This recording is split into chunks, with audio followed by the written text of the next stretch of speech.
man. Imagine having the game set properly. Couldn't be me.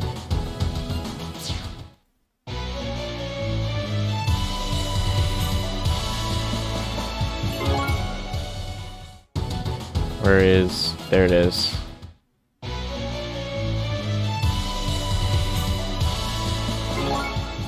Cool. What is up, guys? It's HogeezHoagies back with another stream for you all. Today we're playing more Freedom. God!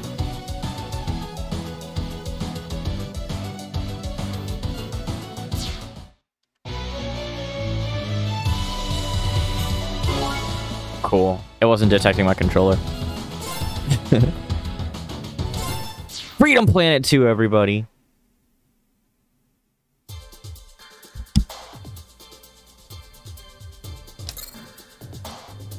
Last time we did cool things. Now we're doing more cool things. Are you on Cool Mountain? No, I'm doing Phoenix Highway. I have the wrong thingy equipped.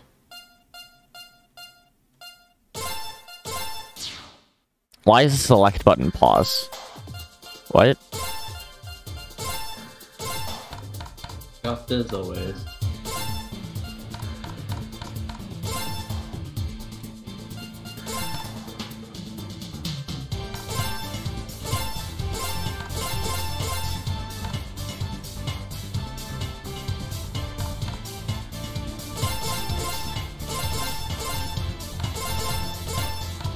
The start and back are now paused. Cool.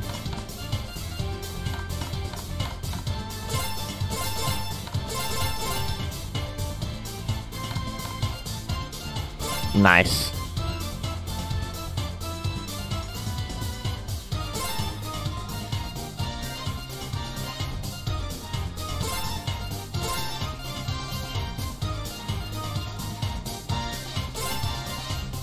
I need to change my items.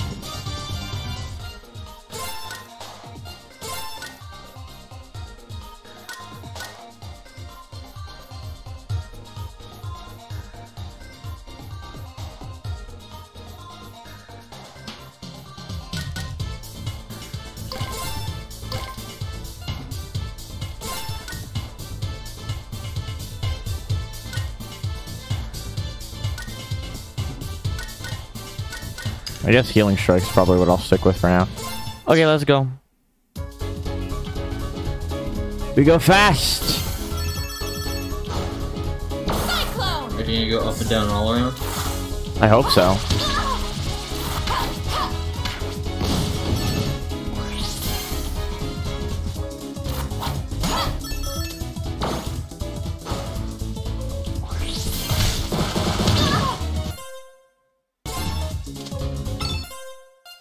Why is right trigger mapped to things?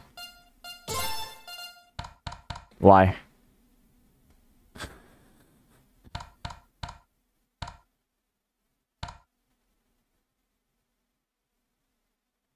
So apparently special is mapped to right trigger and right shoulder button. Guard is mapped to left trigger and left shoulder button.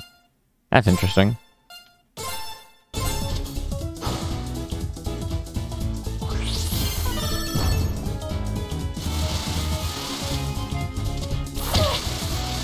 Bitch.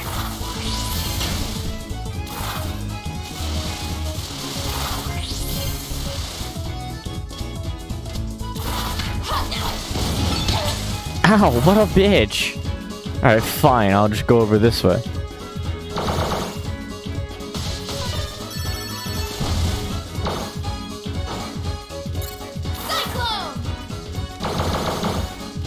I'm zooming. Say you're a zoomer? No. Then you're not going fast enough.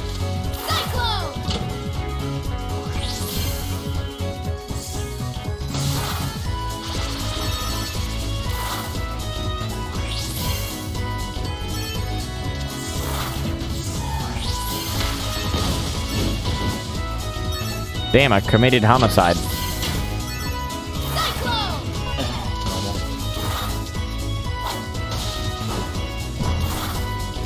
Oh.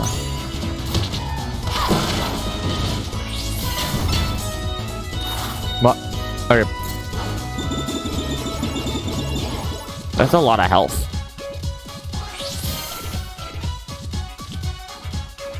I am in the sky now. I am underground in the grave, dead.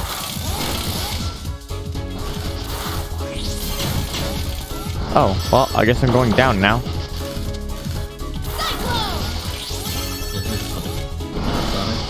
Yes. We.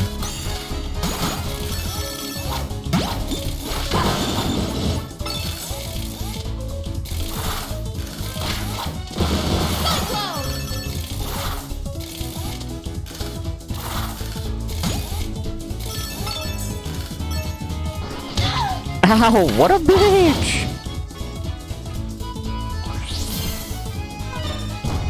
This was definitely a stage made for going fast.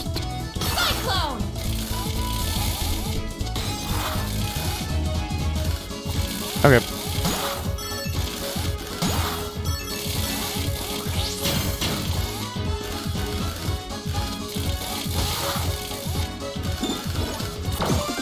Bonus time.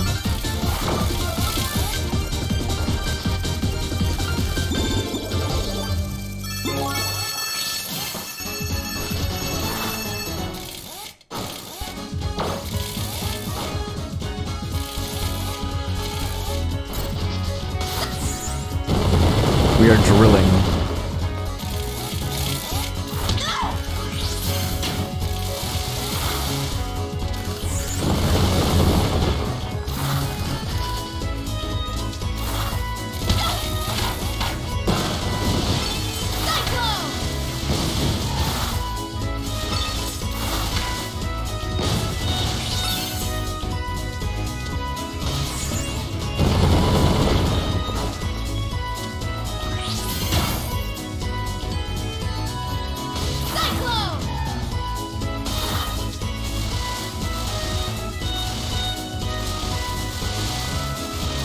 Okay.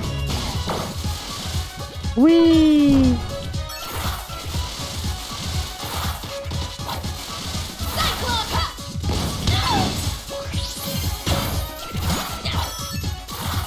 I found a treasure chest. It's a vinyl.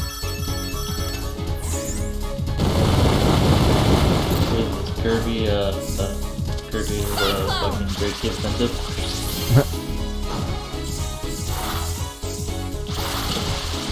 Can't remember the name for a second. Going up.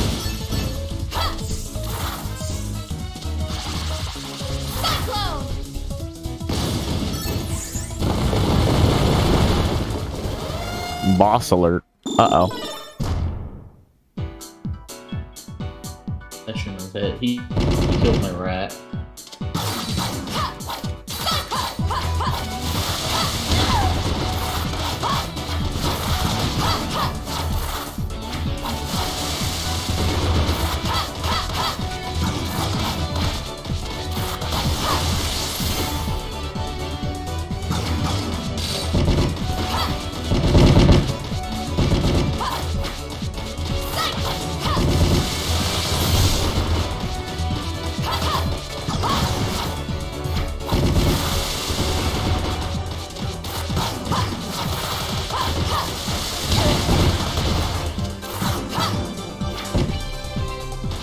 We must zoom faster.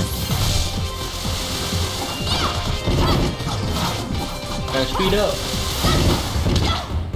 Ow, what a bitch. I killed the boss and then he fired a missile directly in my face after he died. That's how it's done.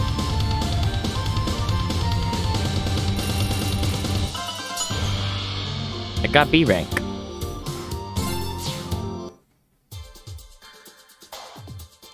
Oh, hello, Buggy. This is Sonic, but not Sonic. Her name is Lilac. She's a dragon. Did you just notice the chatter? Yes. I've been talking to them. While this was an unexpected deviation, this diversion gives us an opportunity to confirm our neighbor's strength. We are all in this together, after all. Have fun storming the battlesphere! Takes me back. Well, I mean, I can barely hear anything with the game.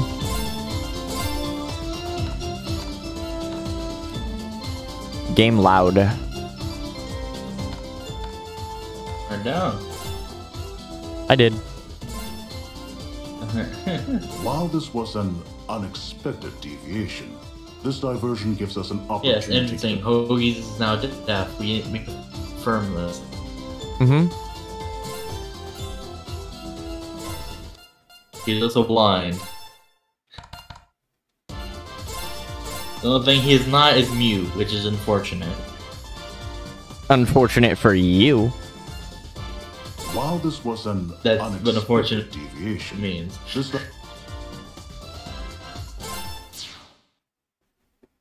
Yeah, this game is called Freedom Planet 2. It's a very fun game. Freedom Planet 1, the game that came before it, is one of my favorite games of all time. Really? Yeah.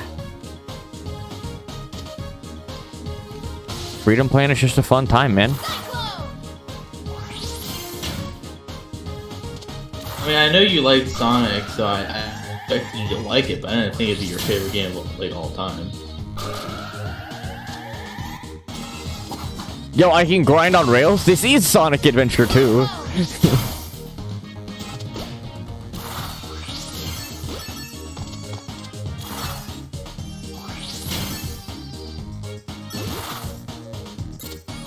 You know the reason why they did that, right?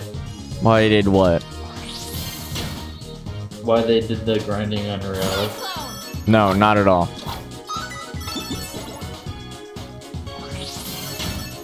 You know they were gonna do the grinding on rails thing before Stope entered the contract, right?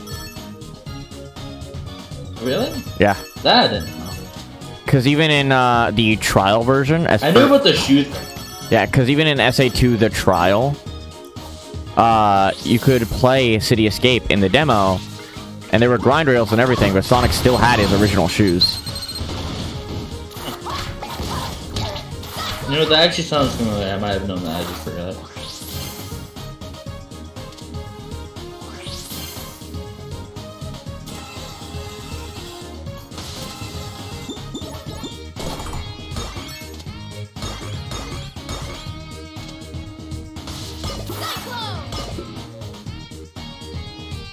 I thought you would know the soap shoes, so that surprised me. I was just asking in case you didn't.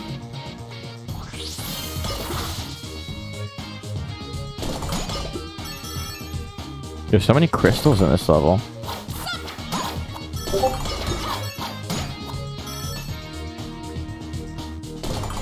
Like, I will take the free money, man. But is it a certain kind of crystal? It is the crystals crash. I was gonna say meth, but okay.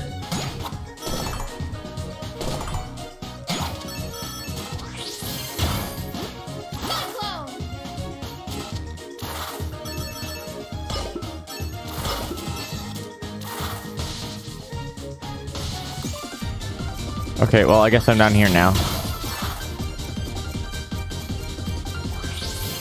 What would you want more? The 7 Chaos Emeralds or the 7 Dragon Balls? Chaos Emeralds. What reasons are you thinking of that? Is it just because you like Sonic, or is it just because... Like, well, you gotta think. They're very similar. But, yeah. as long as you have all 7 Chaos Emeralds, any wish you want comes true. Whereas with the Dragon Balls, you only get 1 wish. No. And then you have to go and collect them all again. No, you actually can get multiple wishes in a Dragon Ball. As far as I was aware, you only get 1 wish from Shenlong. I believe that was the original Dragon Balls, but they got it reworked later in the series to where they can get like 2 or 3. That's still not infinite, so... Well, of course you're not gonna get infinite wishes. You get infinite wishes with the Chaos Emeralds. Well, the thing is, the Chaos Emeralds don't grant wishes. Yes, they do. They turn your thoughts into reality and grant wishes. That was established back in Sonic Adventure 1. The reason Sonic's able to go super with it is because he wishes for the power to save everyone. I thought it was just Chaos used the negative energy of the emeralds and Sonic used the positive. Yeah, if you look at it on a very surface level.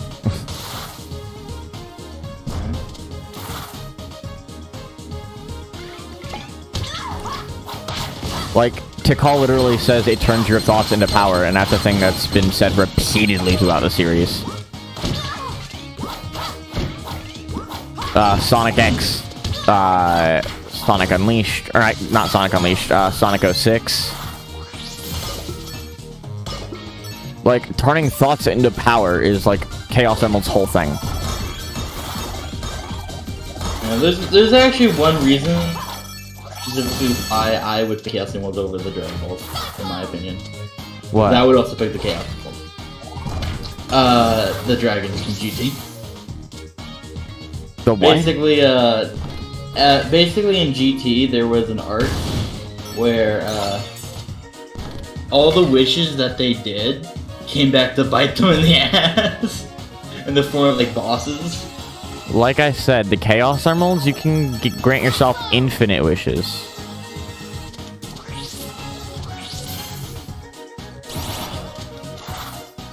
Yeah, because basically, there's someone called Omega Shenron and stuff like that. They basically... It's funny because there's actually a person that was part of the first original wish, and it was funny because... Do you know what the first wish in Dragon Ball was? What? The world's most comfortable pair of panties. Why? Because they were trying to stop the bad guy from summoning it. So one of the guys was like, I wish for this before they could wish for their thing. Oh. And it was just something stupid. It was some pig named Oolong. He's a shapeshifter.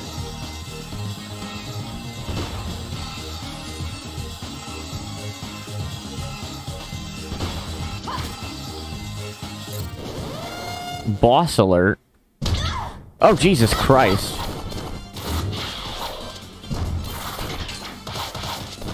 Yeah, no, the Dragon Balls were not without their flaws. Yeah, the Chaos Emeralds, like, even just, like, one of them, right? I could control time and space on a whim. But with all 7, not only can I do that, but to a greater extent, like, I could rewrite reality if I wanted to. But... The only thing the Chaos Emeralds cannot beat is Kirby. But that's I could literally wish Kirby out of existence. The Chaos Emeralds are broken, man. Well, Kirby just come back. He wouldn't give a shit. True. I mean, he is an Eldritch being. How is the amazing HogeezHoagies? Oh, Jesus, there's more of them? Actually, find out there's a Dragon Ball character who actually can do that himself. Do what? Control time or wish people out of existence? Come back out of existence. Oh. His name is Majin Buu. I'm fighting him right now in the game, but, well, at least, specifically Kid Buu, I believe is what it is, or Super Buu. Basically, Majin Buu was basically, I don't know if you've seen, like, a better example would be, like, the Kirby versus Majin Buu death battle, because they did in there. But basically, he went into an alternate dimension that was Kirby's stomach thing. Oh, he went to Kirby's pocket dimension? Yeah, and he literally went and ripped a hole in it just to get out by beating his chest. Nice. Yeah, that's how fucking strong Majin Buu was.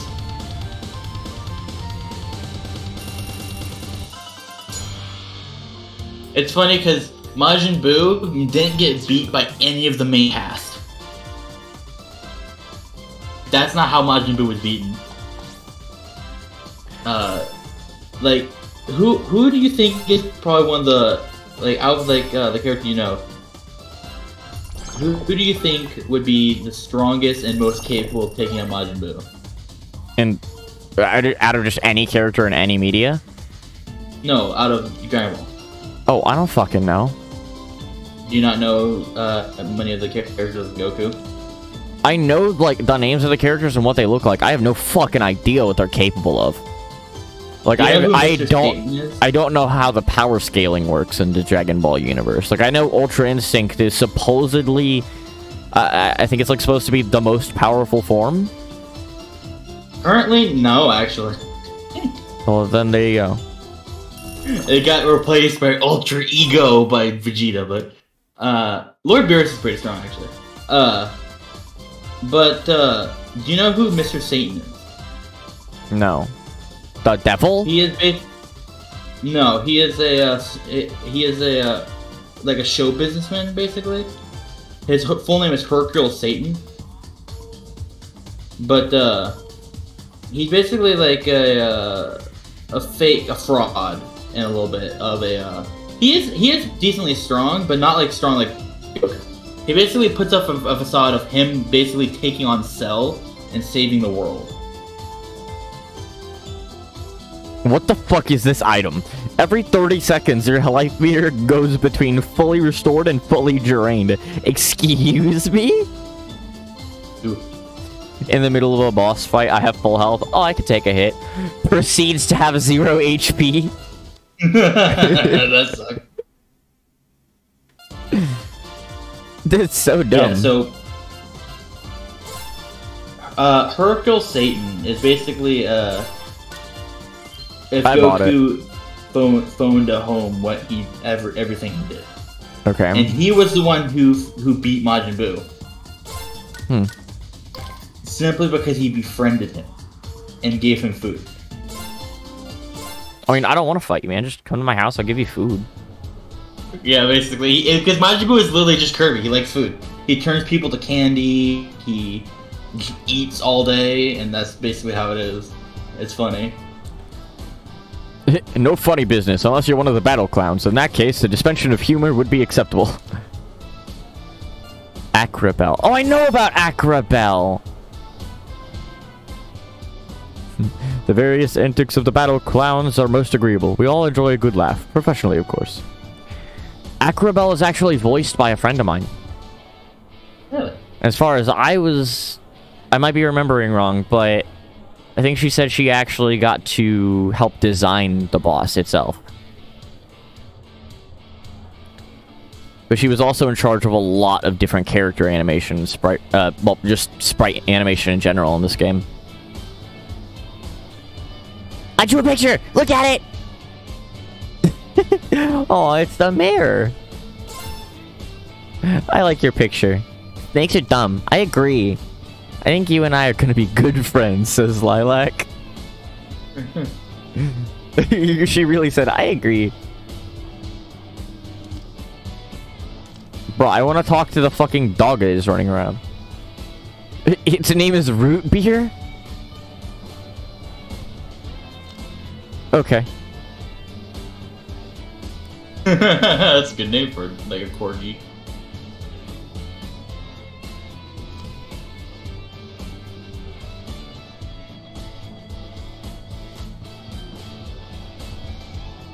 Hey, I got my eye on you. Okay. You're stupid.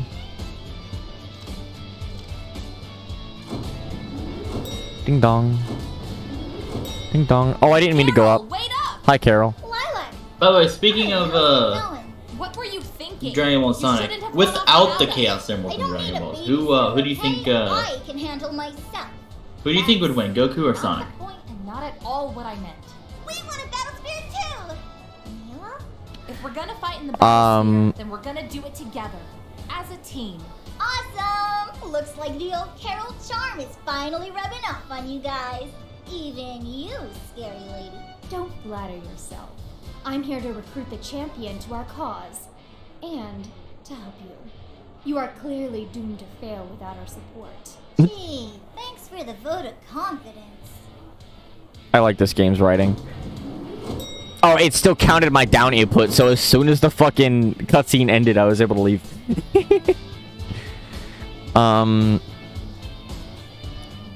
You forget, again, I have no idea the power scaling of the Dragon Ball universe.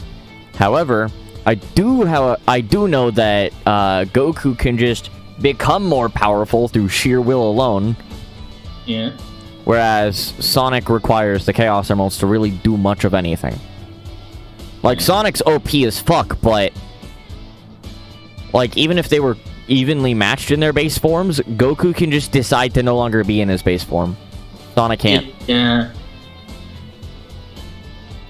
Basically, the way I saw it was, that was a loaded question to begin with, because without the Chaos Emerald, Sonic can't basically become a Super Saiyan. Is basically a similar way of it, except he's like a better Super Saiyan than Super Saiyan. Yeah. Like, OP as fuck, but can't do it on his own, whereas Goku can, I think. Yeah, well, he couldn't at first. He had to basically get angry enough to start, but now he can do it because of tingly in the back bullshit. Yeah. So, Basically, everyone can... Goku kind of just cheats, effectively. Yeah. If it was base, though, Sonic could probably beat him. Hell, Vegeta beats Goku Sonic could beat Goku base form fucking easy. Yeah. But, again, Goku can just decide to not be base form whenever the hell he wants. Yeah. So... Vegeta actually is stronger than Goku now, officially. But just like Shadow is canonically stronger than Sonic. Shadow canonically wins in the final battle against Sonic and Shadow in Adventure 2. Yeah. Because you gotta remember, Dark Story is the true story. Not necessarily. Hero Story is the true story up until the Sonic versus Shadow fight. Because Tails does still beat Eggman for that boss. But Eggman manages to escape with the real Emerald and get to the core, which means that Shadow is successful in stopping Sonic. Yeah. So basically, Hero Story is true story with the exception of the Sonic versus Shadow fight at the end. Yeah, basically. What's that, man? Go? Oh. Did you ever end up buying the Magic Spoon order? I did not. I totally forgot. And how dare you? Now I don't have the money to do so because I bought a bunch of supplements for working out. This stream isn't even sponsored by Magic Spoon anymore. Oh. Double how dare you? What happened? It's just, I was only required to do 2 sponsored streams. This being the 3rd, I don't need to shill anymore. Gotcha. Gotcha. I mean, the sponsorship period is still open for the next, I think, 5 days, but... Yeah, I went ahead and, instead of paying $40 to Magic Spoon, or $35, I bought $40 worth of supplements for working out, so I can be muscular and lose weight and stop being so fat. But now I don't get $20. Yeah, how dare you not be fat like the rest of us Americans? Bruh, I don't know. I guess that means I'm not American, because I'm skinny as fuck. It do be true. You do be very skinny. This fucker over here. My father was a demon king with 3 eyes. He killed my mom and sister and then gave me his powers so I could do his bidding. But I said no and he banished me. Sure, buddy. My weapon is a guitar sword made from the bones of dead behemoths. I can summon shadow clones to fight for me. Where are they then, bitch? Square up. There's a dimensional rift in my left eye that gives it a rainbow color. I'd show you, but unfortunately it destroys anyone who looks at it. Show me, coward. His name is fucking Cold Steel. It's Wait. Cold Steel, the Hedgehog. His name is Jeffrey. You realize that's basically Chumbiu stuff, right? Yeah, I know. I'm aware. Oh, so I found out who's voiced by... I was talking to Hoagies. I found out who's voiced by Ruby Rose, by the way. Yeah, it's Corazon. Yeah. Yeah, I remember that from, like, way back when they first showed off Freedom Planet 2. Like, 8 years ago? Oh, that reminds me. This might be the stream where we see Pix's boss. Cool. Yeah. Because characters have already made mention of it. Neat. Yo, I get homemade noodles? Give me! I want ramen. Stop big banging your fucking blast all over me. Oh my. I'm trying to banish it. But you keep fucking Dang it. Oh my. Anyway, I found settings in PPSSPP that makes me really fucking happy. You found settings in PP? Yes. Basically, I'm able to get Daxter, you know, the Jack and Daxter spin-off for PSP. It looks like a PS3 game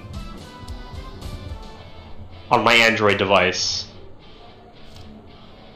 Primarily because I just discovered that there's a bloom filter I could add, and now it's on everything. I'm Maria Note with Tri-Kingdom News, Avalos' #1 news network. You may remember me from such harrowing documentaries as Aliens, the Maniacs Who Blew It Up, and Magnificent, the 100 best hair salons for canines. Psst, psst. Hey, weren't you one of the kids that got thrown into Shang-Tu prison? We should do an interview about that sometime. Okay. This bat lady just asked me if I ever went to prison. What, did you? Yeah. Yeah. Huh, neat. Yo, hold up. Stadium Foom, am I right? Hi, I'm Palmy. I'm manning the Galaxy Trail booth here. Whoa. Whoa. Oh, he said buddy. thanks for playing so far. He said, anyway, thanks for playing so far. Yo! That's meta as fuck. I like that. Cafe 64. You know what? I was about to make a Zacher-esque joke, but I'm glad I didn't. What was your Zacher-esque joke? If only he was a knight, then we could say he's a meta knight. I love that. It's awful, but it makes me laugh. Salon lady is like, what can I do for you today? Would you like me to trim those ponytails of yours? Violent. No! I think that's not hair. I think that's her skin. No, it is her hair. It's her hair, but she uses it as a weapon. I mean, no thank you, sorry. She's Shantae. Yeah. A sleeping crustacean gets carried away by the current. Basically, you snooze, you lose. Fuck you! I will attack you with my hair.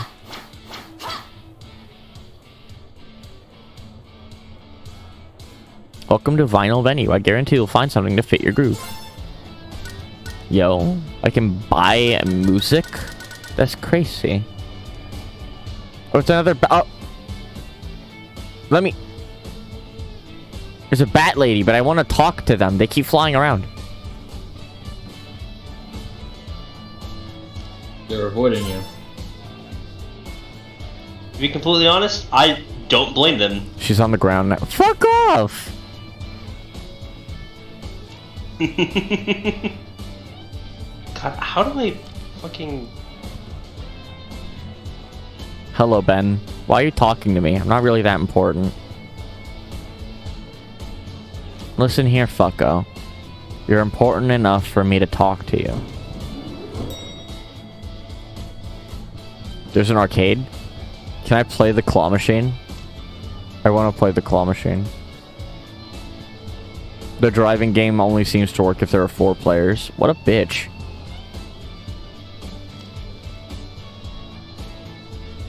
This is a D-pad. What a name for an arcade. No, Domo Yamate. You know what? What the fuck? Are you watching DBZ Abridged? Wait. It looks like this game is playable. This game is playable. I am fighting Broly, Frieza, and Kid Buu. Okay. I have hit every button on the controller and nothing works here. Oh, okay, so this only works with keyboard control apparently.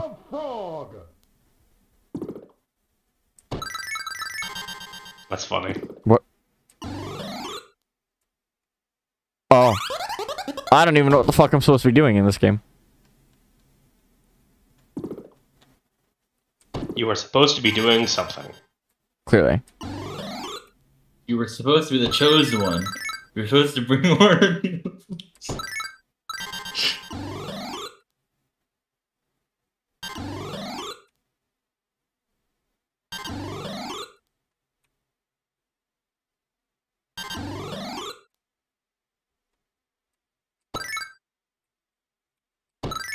Is this like Pac-Man? Do I have to collect all the Froggos?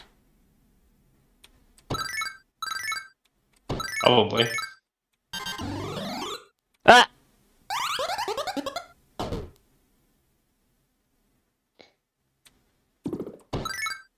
Cool.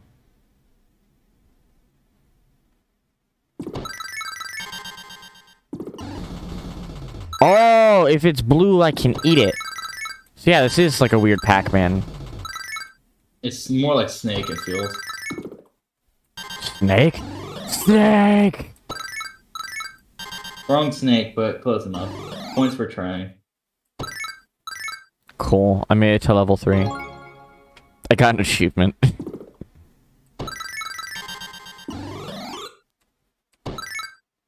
I died. Game over. Okay. Oof. Where was that person who walked past me? Hello, tiny child. Battlefield time. Da da da da da da da da da da da da da. Captain Claw Quest 2 came out a few weeks ago. The shooting levels take forever. I hate Broly. Mans just took a hit, said nah, grab and punch. That sounds like Broly. Like you're complaining, but that is 100% in character for Broly. I know it's in character, it's a fighting game. I hate super armor characters a lot of the time. And Nira, my dear, is that you? You look different today. Oh, gee, I wonder why. Yes, it's me.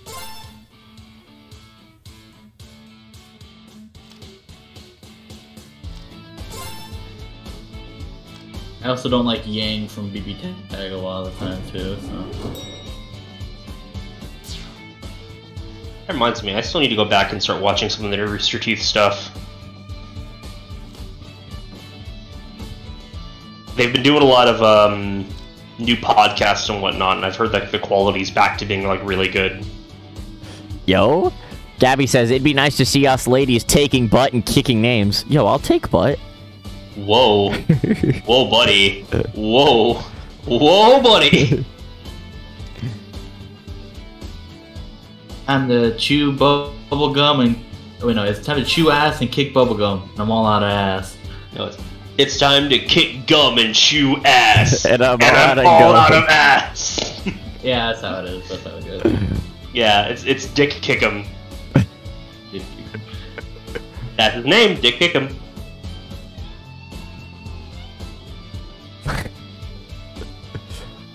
God, who doesn't love Big the Cat? Dude, so I went, not this year, but last year, when I was at CGF, which is Classic Game Fest, which is a thing they have here in Austin. I went ahead and got to meet the voice actor for Big the Cat and Duke Nukem. Yeah. And a lot of people had him do the froggy, like, Duke Nukem quotes in Big's voice. Our next contestant is a water dragon. Now, so good. I'm sure you get a lot. Ow. So good though. I'm being attacked by fire.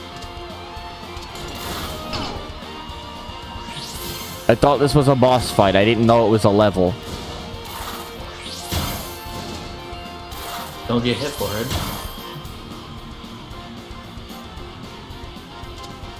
Oh!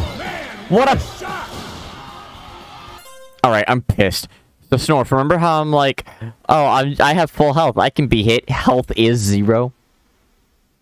Oh, you did it. Guess what just fucking happened? Okay, so Zach, I equipped an item that every 30 seconds swaps my health from full to none. But 30 seconds later, no matter how much health I have, it fully heals me, right? Yeah. So I'm like, oh, I can't imagine this being too terrible. The fucking like, imagine I'm just, oh, you know, I have full health. I can afford to take a hit. Dies because health decides to be 0 immediately before.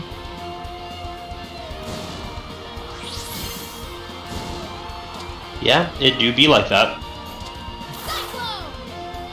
That's what we like to call karma. Yeah. Alright, health is now 0. Or is it hubris? One of those two. Oh man, what a shot! Bruh.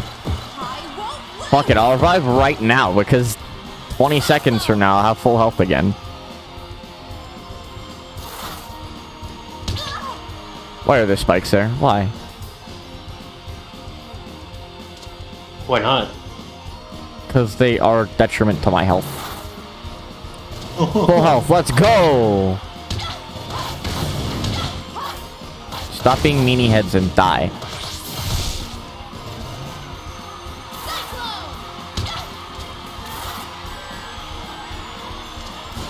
This isn't like Mega Man where you get killed by spikes immediately.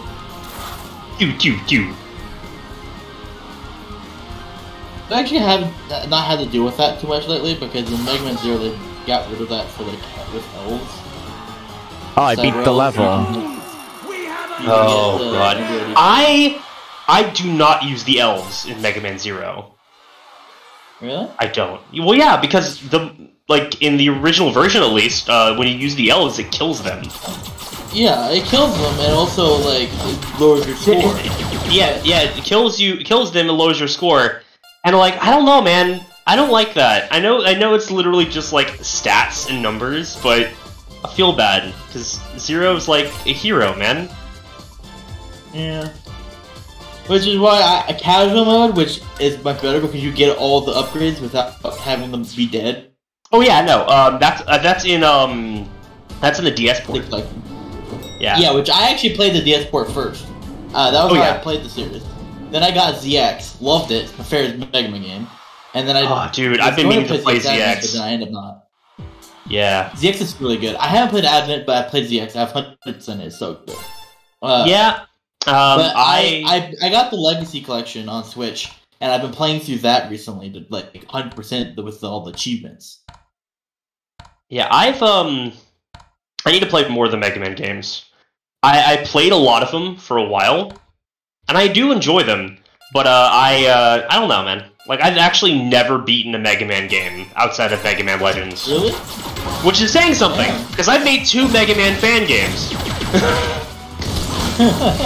I mean, to be fair, I love Mega Man, and I'm so fucking bad at it. Yeah. Well, I mean, I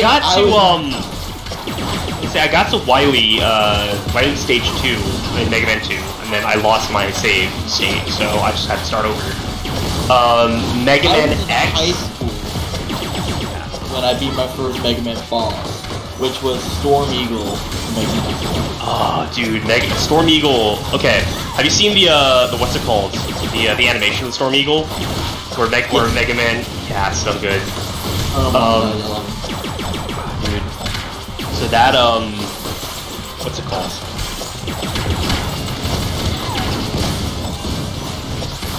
That boss is honestly one of my favorites in terms of music and like the ability you get from him. Because what you get from Storm Eagle is incredible. Yeah, it's actually really good. Like I love Storm Eagle, and he's gonna be always been my first like boss at this point, and probably my favorite of Mega Man X1 because of it. But I remember I did it the hard way because I was stupid and didn't fucking realize. Oh hey, I can go get the dash moves. Oh yeah. My stones! We have a new record! Well, I beat him without beating Chill Penguin first, so I beat him without any upgrades except like... Yeah, no, there's no upgrades, I just beat him. I mean, to be completely fair, he's like the easiest an X boss. Yeah, but I made it harder for myself. No, I mean like even with no upgrades. No, what? No, Chill Penguin can be difficult if you're impatient. Facing the champion is my Even if you're impatient, though. Boss you ever go for. Yeah. Well, for most people. I didn't know what boss to go for at first, so I literally just went ahead and Hero Battle Royale. Yeah, I didn't know what boss to go for first, so I literally just I I forget who I went to for first. I know that before I had actually played Mega Man X, I had listened to some of the stuff on OC Remix. And I really liked the soundtrack for Armored Armadillo. Somebody did a really fucking cool like punk rock remix of them. Yeah, I love Armored Armadillo's theme. It's pretty good. Dude, to this day I have not gotten the Hadouken. Really? I have gotten more than that. I keep forgetting to go ahead and like actually do it, because I mean we live in an age with the internet now, so you know how to get it. I just when I first played it, I wanted to play it in a quote unquote pure way, you know, on an emulator, as you do. But I wanted to go try to play it and beat it without actually using any walkthroughs, which is dumb because you don't do that. Because even back in the day. Back in the olden days with the little proto nerds in the 90s, they had each other. Do not foul this up. Yeah. And one of them would have eventually figured out. Ladies and gentlemen, Plus, the internet actually was a thing. It was all static HTML, but, you know, it was there. I'ma beat the shit out of Captain Kala. I'm gonna beat the shit out of Captain Falcon. I was thinking you were gonna say your first boss was Spark Vangelis simply because of the anime. Oh yeah, the Maverick Hunter X. No, it was an OVA at the beginning of Maverick Hunter X. In the name of justice, help us protect. No, I'm talking about like the Mega Man, the original Mega Man like show where Mega Man X actually appeared. Oh, that one. Yeah, that was the Ruby Spears cartoon. Yeah, no, I didn't do that. Although I will say this, if you wanna like a good read Mega Man X related or Mega Man related, please definitely go ahead and read the Archie comics. Really? You do know the Archie comics for Mega Man are so good. Yeah, I should probably do that. Like, the Archie comics are kind of weird in general for like Sonic and Mega Man because they make up a lot of shit. Yeah. But like the Mega Man comics from Archie are really fucking good because it's all the good parts of Archie without, you know, Ken Penders. So none of the bad parts. Dude, Ken Penders is a fucking weird ass man. Yeah, I love Mega Man, but like he's always been like one of the hardest games for me to ever play, just in general. Oh yeah. Like we have a friend named Sam. You know, he's Sam Lafort. He's a huge Mega Man nerd. He has a Mega Man helmet as a profile picture for Mega Man X helmet specifically. Yeah, and it's just like he is such a big Mega Man nerd. But he's really good at the game. So, I don't know if you were there for the stream or saw the stream or the announcement for it, but me and Hug, we basically did a Mega Man 11 hard mode, no, superhero mode. Basically the hardest difficulty, trying to beat the game. We got stuck in Yellow Devil. Sam, on the other hand, he joined us for the race, and his goal was to beat all Mega Mans before we could beat 11. He got to 3, I believe, before we quit. But he didn't quit, and he just kept going. He actually beat Superhero Mode on 11 without us, by the way. I know. Damn, I lost. That's just how he is. He fucking... He's really good at Mega Man.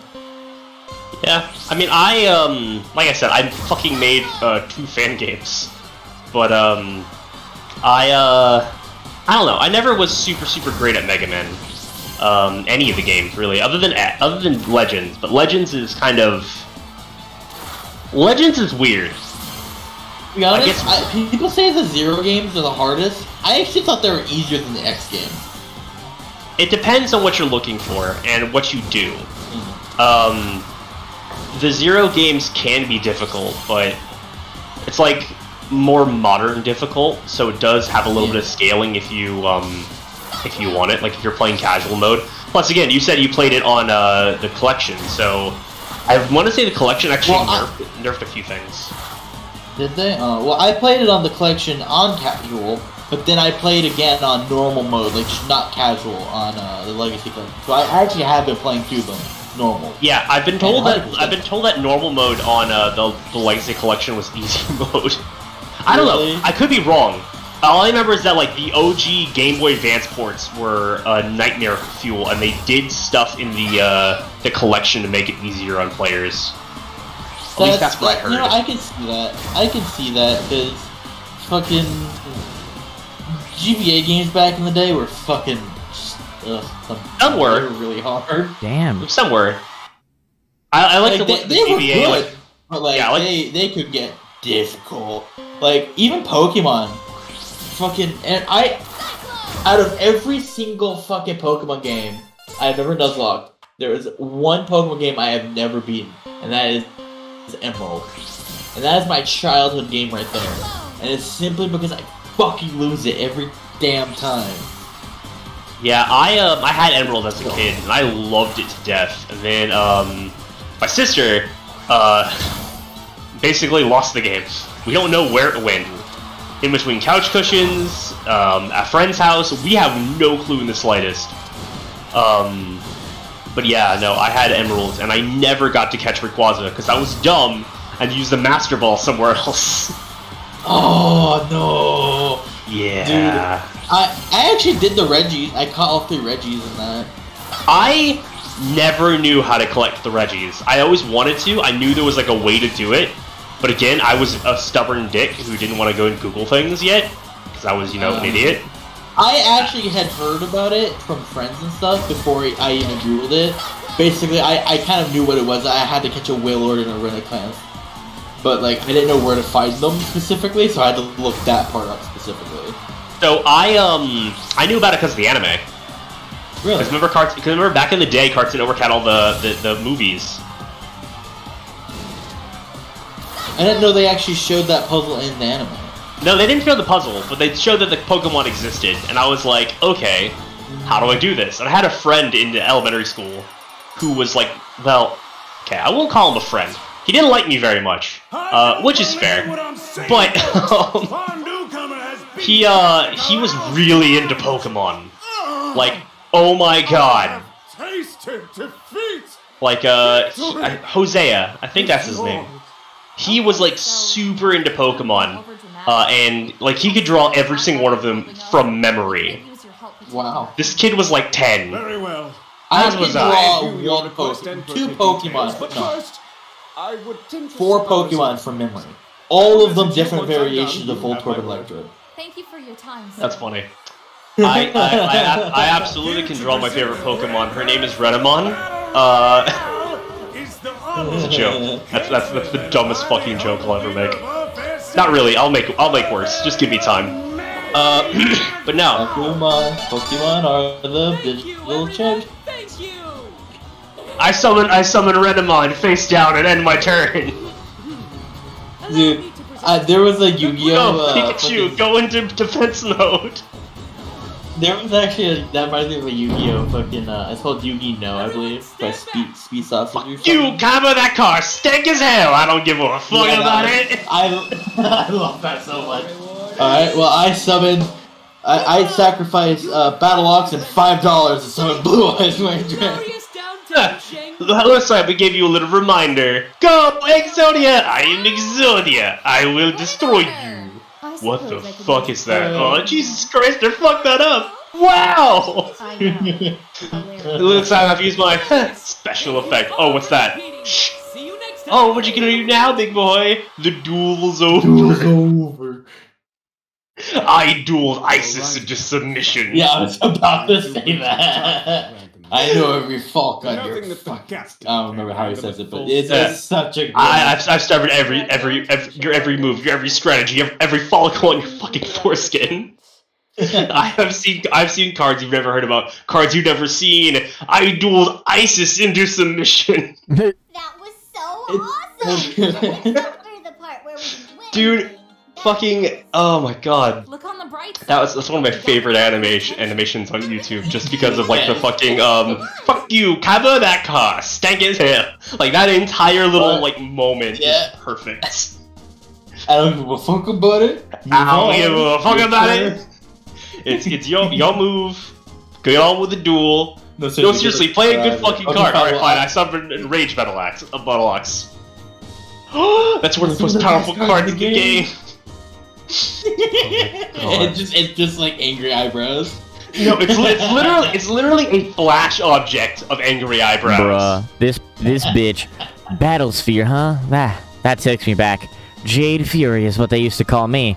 Then I took an explosive cannon round to the knee.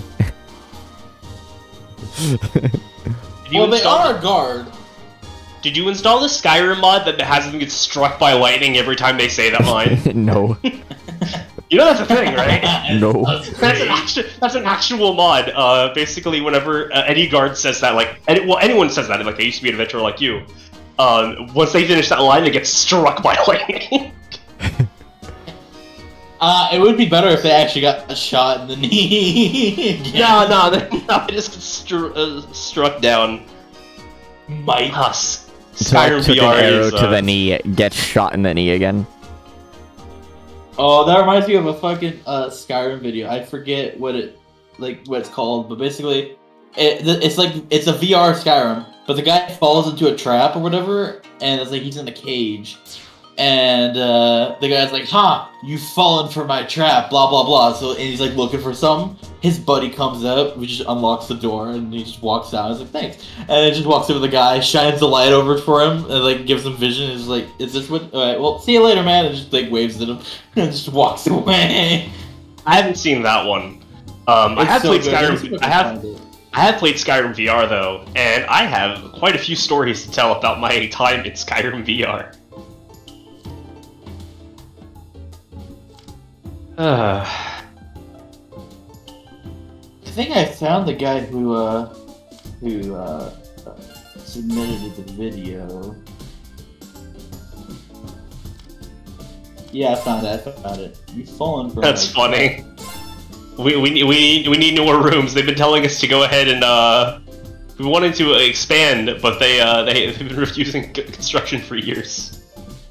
Nah. Dude, Skyrim VR is weird, so I modded it to fix a lot of the basic stuff that... Because Skyrim VR was made a VR port in the early days of VR. Like, I want to say like 2017, I think? Let me go ahead and see if I can find it. Okay, I got your message, by the way. I'll watch that later. Yeah, it's really funny. I love that. The guy has a bunch of funny videos of like Skyrim and Oblivion and shit like that, where it's just like, yeah, it's just like, stop, dude, walk no further, and then just get boom, just crushed by a boulder or something. And it's just like, what the fuck just happened? Yeah. So, right. What was I saying? Yeah, Skyrim VR. It originally came out in 2017, so it's like early days for VR. So I had to patch it to make it not suck. And part of that patch was adding a bunch of weird mods. Some on purpose. So I made this joke, and HogeezHoagies, you weren't there when when I was playing Skyrim VR with the gang. But so Lydia is dumb in the base game, and even worse so in VR.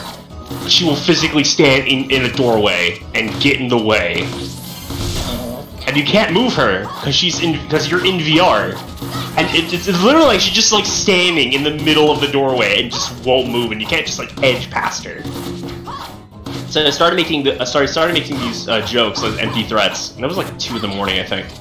It says, "Lydia, I swear to God, if you don't stop being so fucking stupid, I will install a nude mod and make you walk around Skyrim butt naked." I have heard you say that before. Yeah. Well, it was 3 AM, I thought it'd be funny, I installed it, completely forgot. A month goes by, I say, "Hey, let's boot up Skyrim VR again." Huh, where's Lydia? I don't see her. Okay. And I just go around adventuring for a bit. and I find some bandits, start killing them, and I'm trying to drag their bodies away Metal Gear Solid style so they don't alert their friends. Mm-hmm. Didn't have to, I just thought it'd be fun, just to pretend. Because honestly, like, I don't need... The guards are fucked no matter what. The moment they see me, they're dead. But they, I went ahead and started killing all the guards. And, not guards, thieves. Bandits, fuck, bandits. It's bandits. And I started dragging the bodies away, and I tried to reach for one of them, a girl bandit, to go ahead and drag her behind some rocks, to Metal Gear Solid style, my way through the base. And, turns out I did install that mod. Because the moment I tried to grab her, I accidentally grabbed her clothes. And I was dragging around a bloody, naked body. And I look up, and there's Lydia, and she's butt-ass naked, just staring at me, and I'm like, this is awkward, I'm uninstalling this. What's funny is that because of the mods I installed, I had never actually made it to the point where you could actually go ahead and, like, you know, like, decapitate somebody. At least I haven't figured out how. But I imagine that if I did have that mod installed, that moment would have been even worse. Yeah. Skyrim is absolutely Weird Adventure Gremlin, the game. Ugh.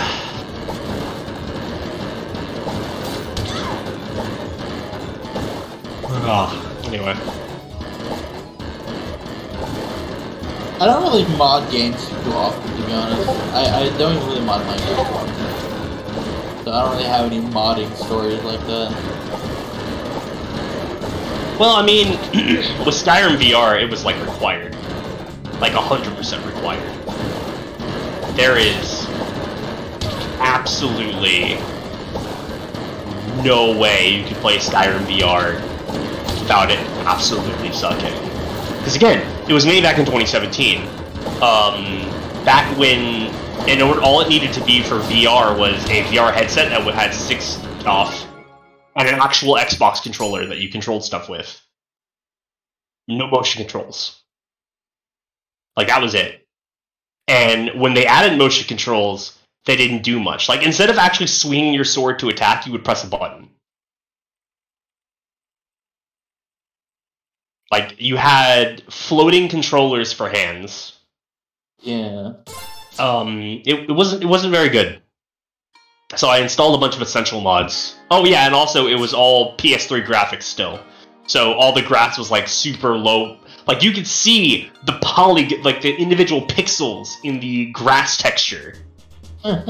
like they're flat. So the grass, the way they rendered it in these games is it's literally just a flat piece of paper with a texture on it and holes cut out, like with transparency and stuff, and that always faces the camera. Well, in VR that doesn't work properly. So I literally walked over the grass and it was like looking at Minecraft grass. So I fixed that. I upped the resolution of the textures. I fixed some of the AI. I fixed some of the lighting. And I also added full IK to the player body and like all the ragdolls and stuff. It is significantly more fun that way. Like, full stop. Like, you can two-hand a sword, and you can, like, whack it into a spider physically, and you can do damage. Or, cool, as I like to do, get your bow, get a bunch of arrows, and the only speed, like, the speed of which you fire your arrows, is as fast as you can draw them and pull back. And not even draw them. And not even draw them, like literally, like as you pull back on the string, it actually loads a new arrow for you. Like you don't have to reach behind your back and grab another one. You literally just pull fire, pull fire. So in certain like boss fights, I will literally just stockpile arrows, and I'd be a machine gun. That just reminds me of freaking Fire Emblem Fates, because I had a unit, Takumi, or how I like to call him, Tank Umi. Because he had the Ballista class from the DLC, and he just literally got a fucking tank and would just fucking volley arrows in a large area. Yeah. And I remember there was a boss that was like, "You can't beat this boss, you gotta run," and I just wiped everyone on the field with him. Yeah. That actually kind of reminds me of something else I did, which was so the cool thing about playing in VR is the fact that you're anytime you use magic and stuff, it comes out of your actual hands, like not actually, but you know what I mean. So felt like where your hand would be. Yes. So do you know what I say every time I pull out the lightning spell? Oh. Unlimited power! Yeah. You don't know the power of the dark side. I turn into Emperor Palpatine every single time. Every time. It is so fun. Because the thing is, you can dual hand your spells. Have a fire spell in one hand and a healing spell in another. Like honestly, the game ironically is easier in VR. Well, no, one of the mods I have as part of VRIK, you actually have holsters for your weapons all over your body.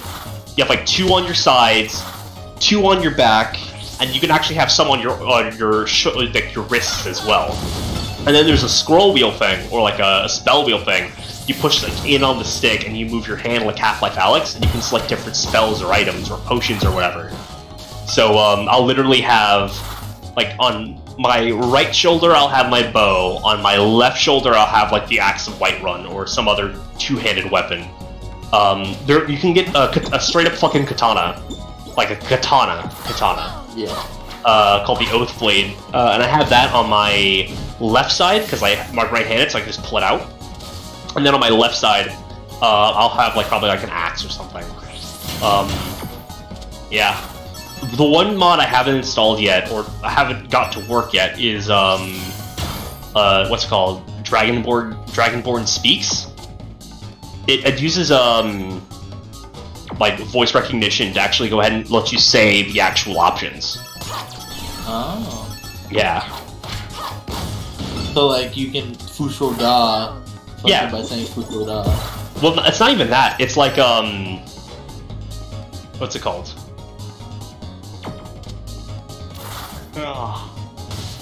You can become every anime protagonist ever, having to actually say the move you're using as you're using it for the audience. No, it's whenever you have dialogue options, you can actually say the dialogue option. So like instead of like clicking it on a menu, and it's cool. And also, yeah, you can do the shouts, which is good because normally the shouts are like mapped to your grip button on your right controller. Or no, your left controller, right? It's mapped to your grip button on your left controller, which is also the same button you use to unholster things. So you can imagine how that would be a pain. When you're in the middle of a boss fight and you go, Fusro Da! And you're like, well, shit, I can't use that, and I wanted to use the time slow, so I guess I'm just fucked for now. So, alright, speaking of VR games, I ended up trying out Half-Life 2 VR earlier today. Ooh, what'd you think?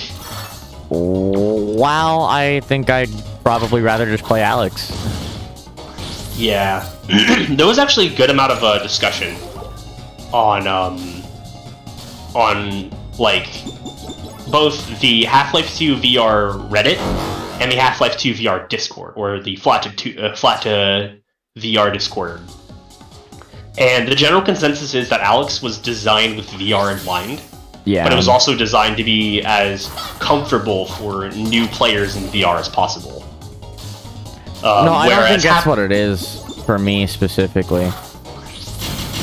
Like, my issue with Half-Life 2 VR stems from ease of use, mainly. Like, what, they have jump map to up on the fucking control stick. Oh god. Well, the reason for that is because of the fact if you push the stick in, because I mapped that to the stick in. Mm-hmm. When you do the stick in is how you access the weapon wheel. I mapped that to the Alt fire button. Yeah. Or correction, the exit vehicle button, which I guess would be the alt fire button. Yeah. Yeah, it's well, naturally, no, you can change it to different things. I think alt vehicle can be a completely different button. Like it can share the same button mapping. No, alt vehicle is a different button from alt fire because alt fire is the exit vehicle button, or enter and exit vehicle button. To be completely honest, I don't mind it as much because there's a lot of moments in Half-Life 2 where you have to jump and then crouch in midair. So flicking the stick up and flicking the stick back down is honestly not that bad. Like, I did that once or twice, and I was like, oh, okay, I understand what you're going for. Okay, but I could also just, right, consider, map jump to clicking in on the stick, and then if I want to crouch, I can physically crouch. Yeah, I haven't got physically crouching working properly in Half-Life 2 VR. Although, to be fair, I haven't played it in a bit. No, it is working, because that's, like, if you crouch, it will slow you down. You are crouching. Yeah. I don't know. I enjoy it, but I also absolutely agree. Like, its control stuff is kind of goofy.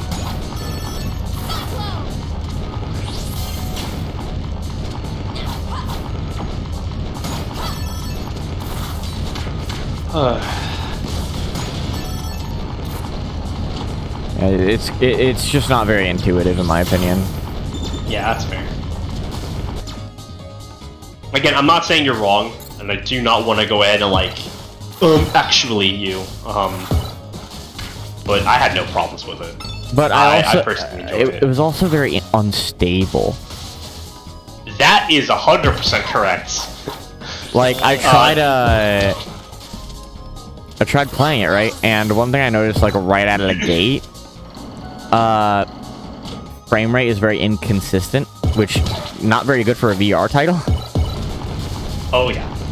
But aside from frame rate not being consistent, it also had the issue of, my brain is dying. Give me a second. I'm in the middle of a boss fight.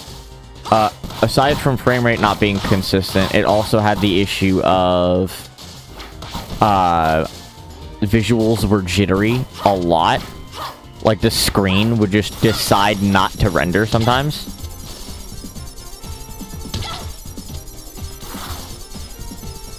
And, it made it to where it was very hard to, like, it just sucked to look at, basically. Yeah.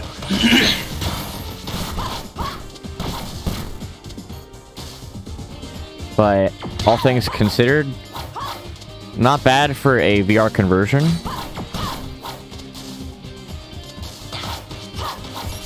Just, really bad for a VR game.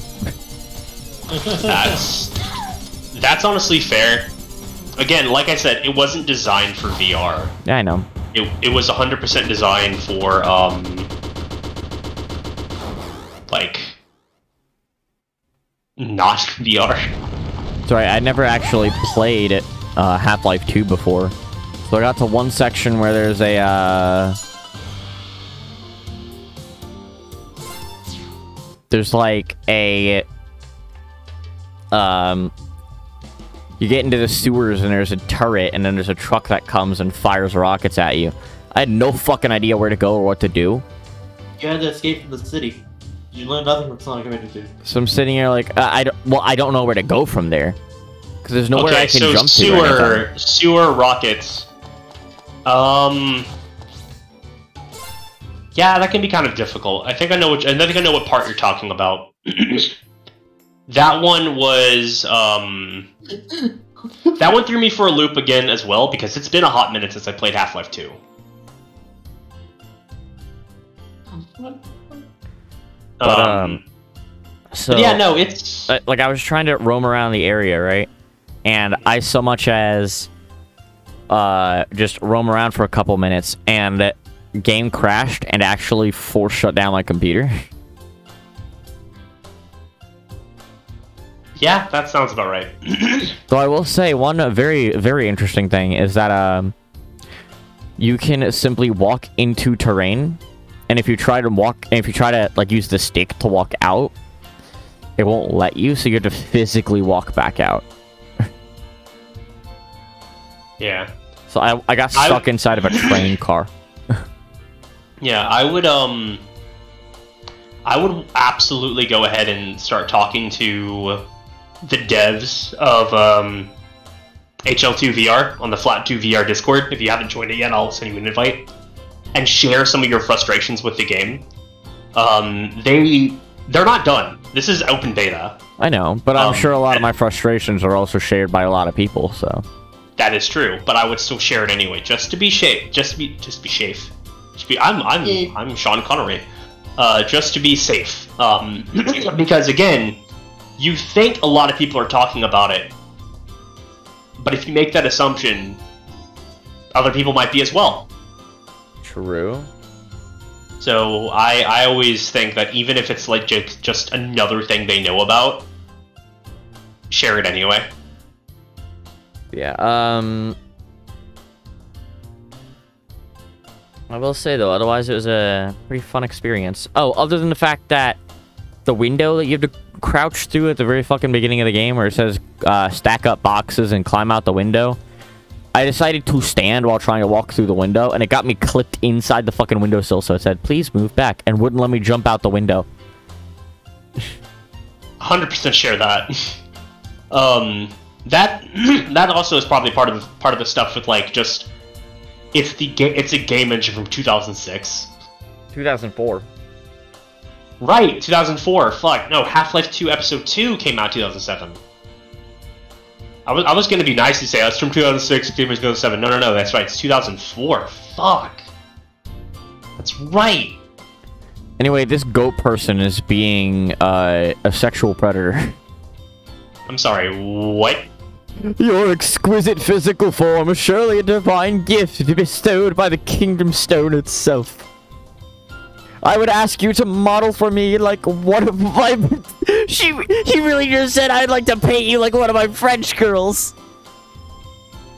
Oh my god, isn't she like still a teenager? I don't She's the equivalent of high school. I don't know, Pick still won't tell me. That's fair.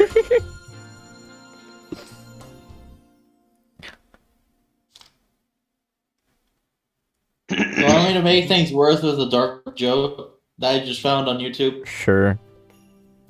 The two pregnant women fight. It's kind of like two babies having a mecha battle. That is true.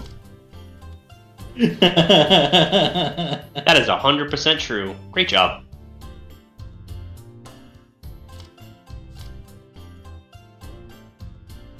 We found another Evergreen container. Isn't it just Yusuke Kitagawa? Yeah.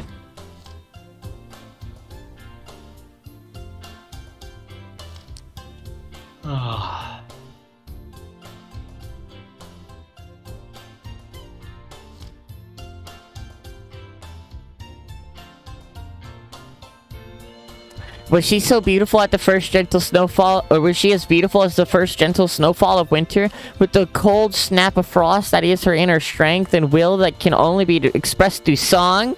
I bet she smells nice too. Sigh. Why did you audibly say sigh? Actually, she doesn't ever take baths. She smells like complete garbage, and I've been told she has an enchanting musk.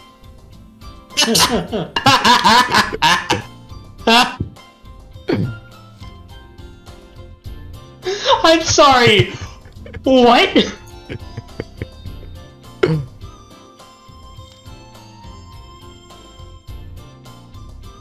Oh my god. Hold up. I need you to...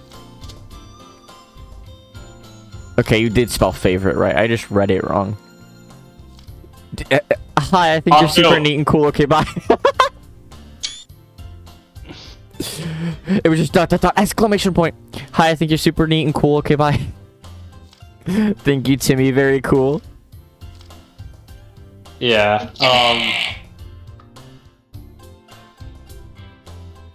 Yeah, no, saying sigh out loud is something I actually used to do a lot when I was younger. Yeah, I still do it.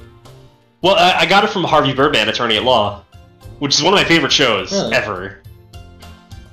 Cause that's what that's did it. Yeah, that's what Birdman does whenever something happens. To sigh. Bruh, this bitch really just pulled a Spider-Man 3 reference. So the Avian Museum is asking for donations? They'll get my crystals as soon as they finish building the viewing platforms. Oh You'll get your rent as soon as you fix this goddamn door! Yes, I fucked up the quote. No, I've never seen Spider-Man 3. Spider-Man 3. You've never seen, Spider-Man 3? Spiders in the Spider-Verse? I literally own a triple pack of Spider-Man 1, 2, and 3 and have never seen 2 or 3. No, the one you're referring to is not Spider-Man 3. That one is Marvel's Spider-Man 3. Echo. I've never seen Spider-Man. I don't watch movies. Okay, I have actually seen No Way Home, and that was pretty damn good. I actually still haven't. I was just saying words off the top of my head. Because the first thing that popped in my mind was that Family Guy joke. It was like Superman 3, The Quest for Vengeance or whatever, and it's just like, they said it. Yeah. Oh god, that reminds me of a couple buddies of mine. I literally only met them a while back. Due to like just some tomfuckery. But yeah, no, we met at the Transformers movie, the re-showing. I can't think of names right now. Cannot think of names right now. Give me 1 second. Mark and Matt. Yeah, Mark and Matt. So, Mark and I met at the re-showing of the 2007 Transformers movie for the 15th anniversary. Because the 2007 movie is 15 years old this year. We were watching that, and no one else showed up in the theater. So it was me, my buddy Mike, who currently lives in Dallas, which sucks, because me and him were best friends since college, but whatever. These guys and their friend group, and like a mom and her kid. So there's like 8 people total in this entire movie theater. So it basically turned into Mystery Science Theater 2000 or 3000. We were all just like riffing on the movie as it happened. And I remember very clearly, and I think this is the reason why he was like, I need to talk to this man. Optimus says, like, a line from the original G1 movie. It's like, at the end of this day, one shall stand, one shall fall. And literally everybody in our little, like, circle of group was like, oh my god, he said the thing! He said, like, literally just losing our shit. But yeah, that's how me and Mark became friends. Dude's cool. This bitch just made another fucking reference to Acrobel. I want to see the boss, damn it. You'll be able to see the boss in Freedom Planet 3. No, it's in this game. No, I know. I mean. Yeah. Oh wait, HogeezHoagies, I told you about Retro Studios, right? I think so. Okay. Did I tell you I went there? Yes. Okay. It was very underwhelming. They are very small. You don't tell you say. I murdered people there. Did I tell you I murdered their entire dev team of 3 people? Wait, their dev team's only 3 people? Are you serious? I don't fucking know. I was gonna say, like, oh my god.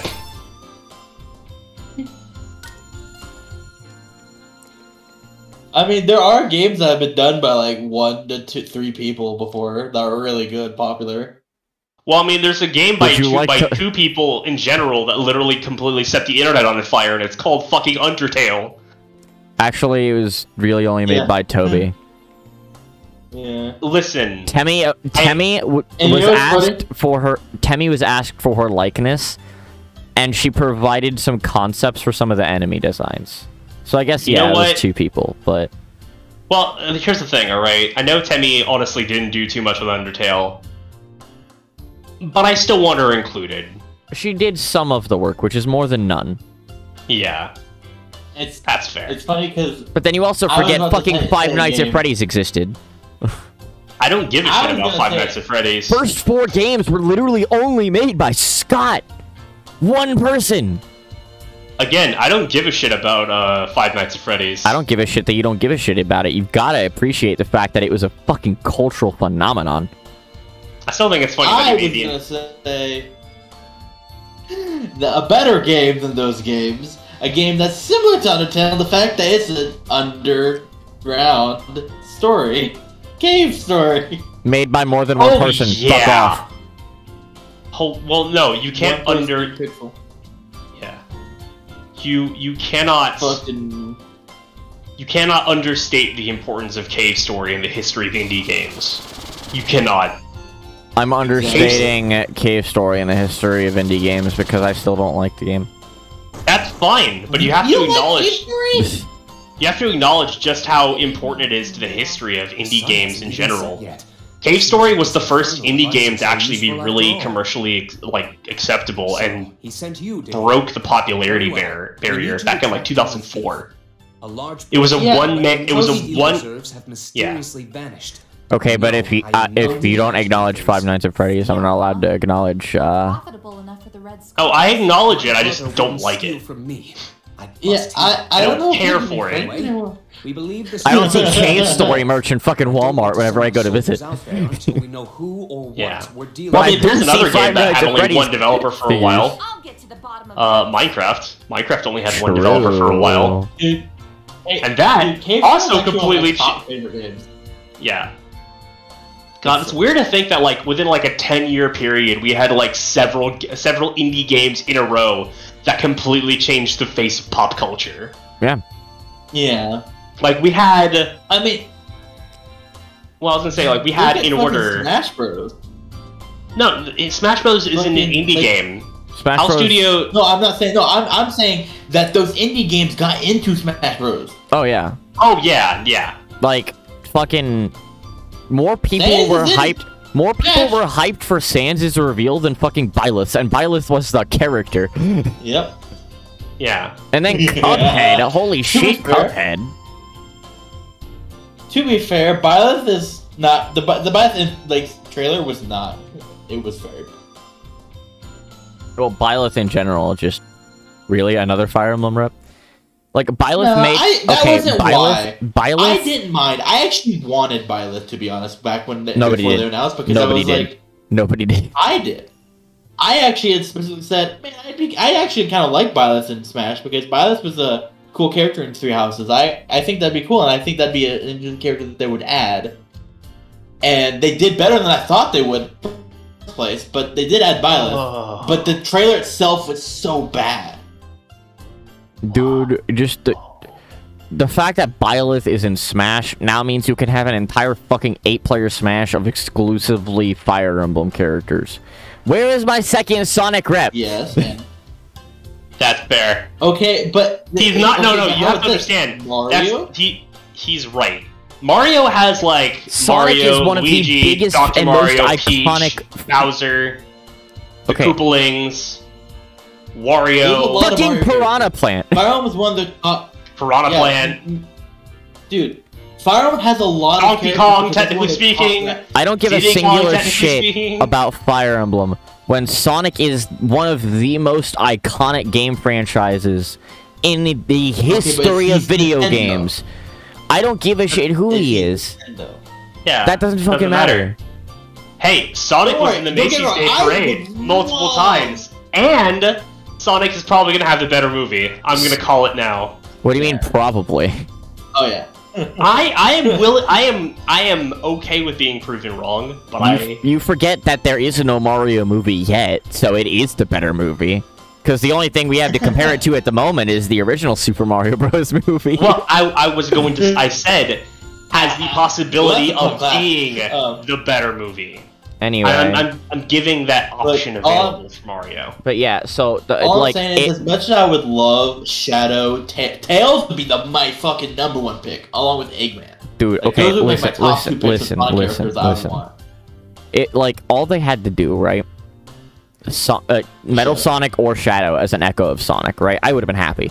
But like, it stopped mattering if they were a Nintendo character in Brawl. Like, you forget. Sonic is the one who saved the entire fucking Smash cast. Yes. Beat the shit out of a god Taboo, as he normally does, and freed everyone from being trophies. Sonic is the only reason we got Smash games after Brawl.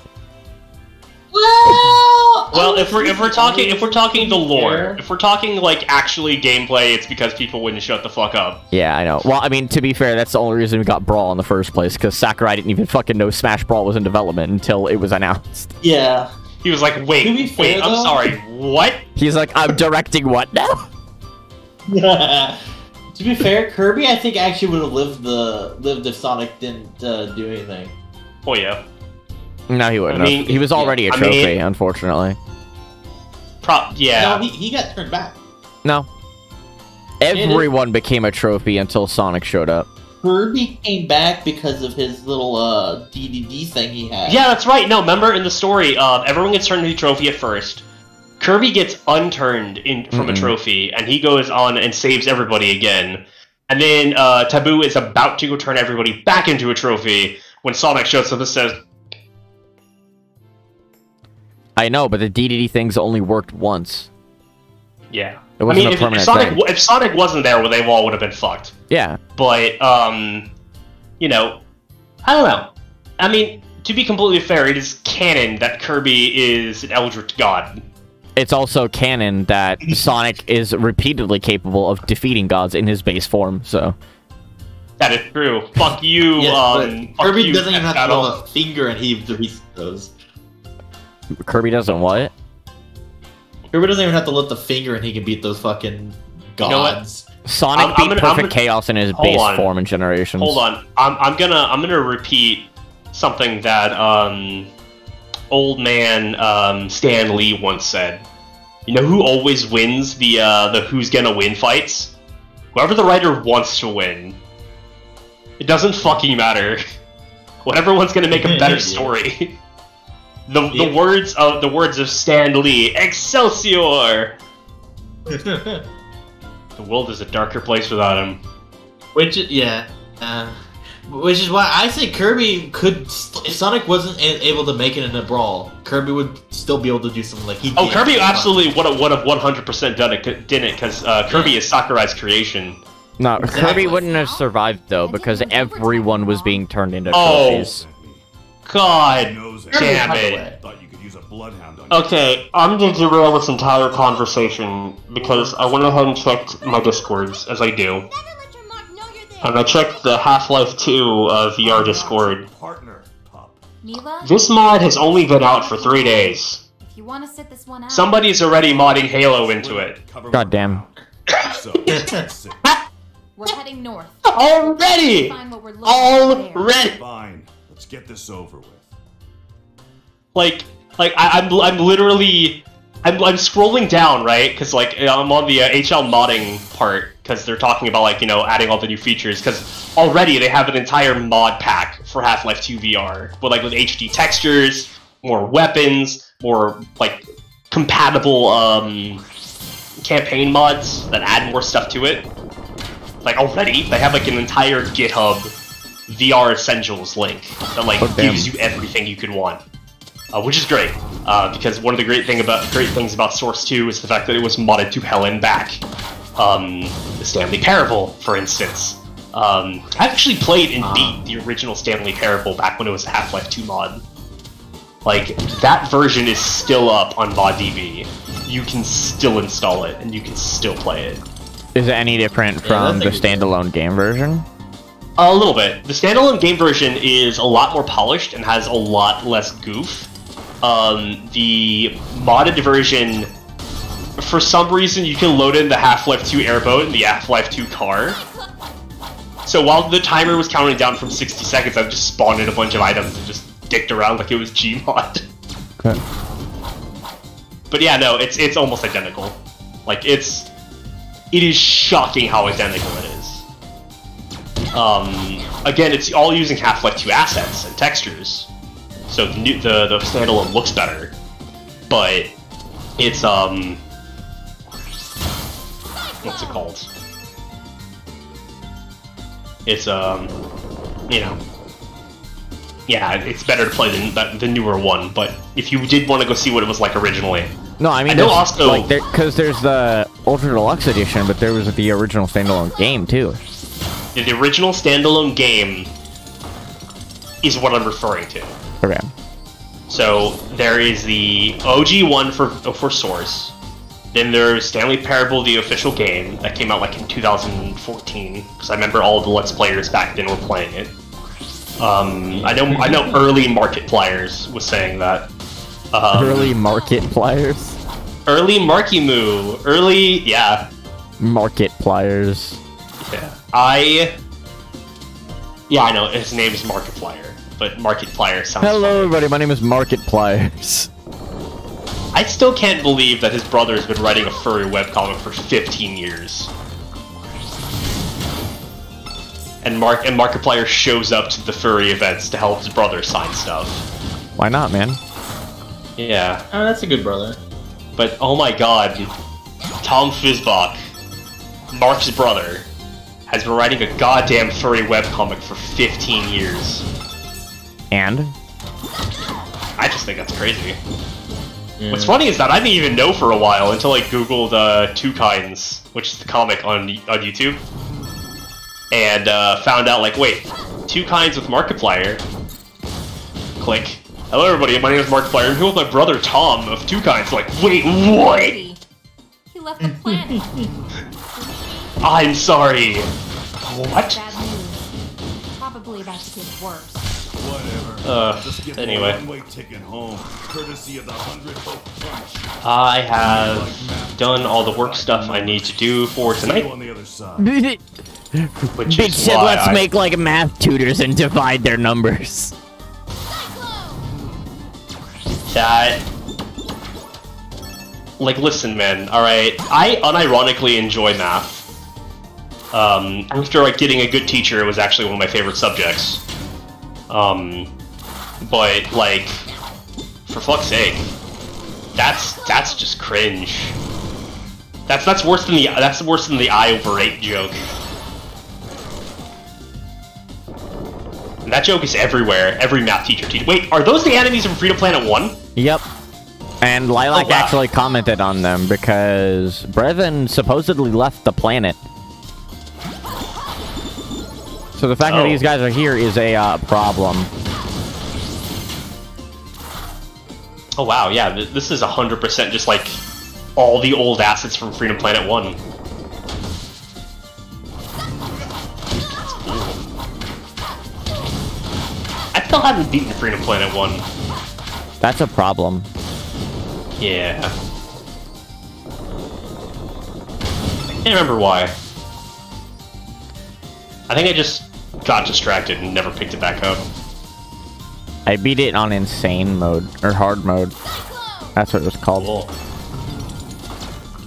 Have you 100%ed Spyro 1 yet? I don't care. Exactly. Real talk though, Spyro 1 is one of the most fun games to 100%. It's like Mario 64. Like, the act of 100%ing it, pretty great. Boss alert. I'm kind of done with Mario 64 at this point. Like, no. I'll go back to it every so often, but like, after Oh god, not this fucker. For a year. What? Oh god, not this fucker. Oh, someone is definitely going to pay for that. And I get the feeling I know who. I remember him. Yeah. After speedrunning Mario 64 for over a year, it just kind of it got stale. See, that's the problem. I don't speedrun games. I just play them to have fun. I mean, I started it to have fun. Yeah. Well, I was gonna say the only levels. Because I don't speedrun games. I do speedrun levels. The only level I speedrun ever is Outskirts on Halo 2. Because that level is really fun to speedrun. Who is that? Outskirts, Halo 2. So that's the level where you can skip 90% of the level's combat on Legendary just by clipping out of bounds.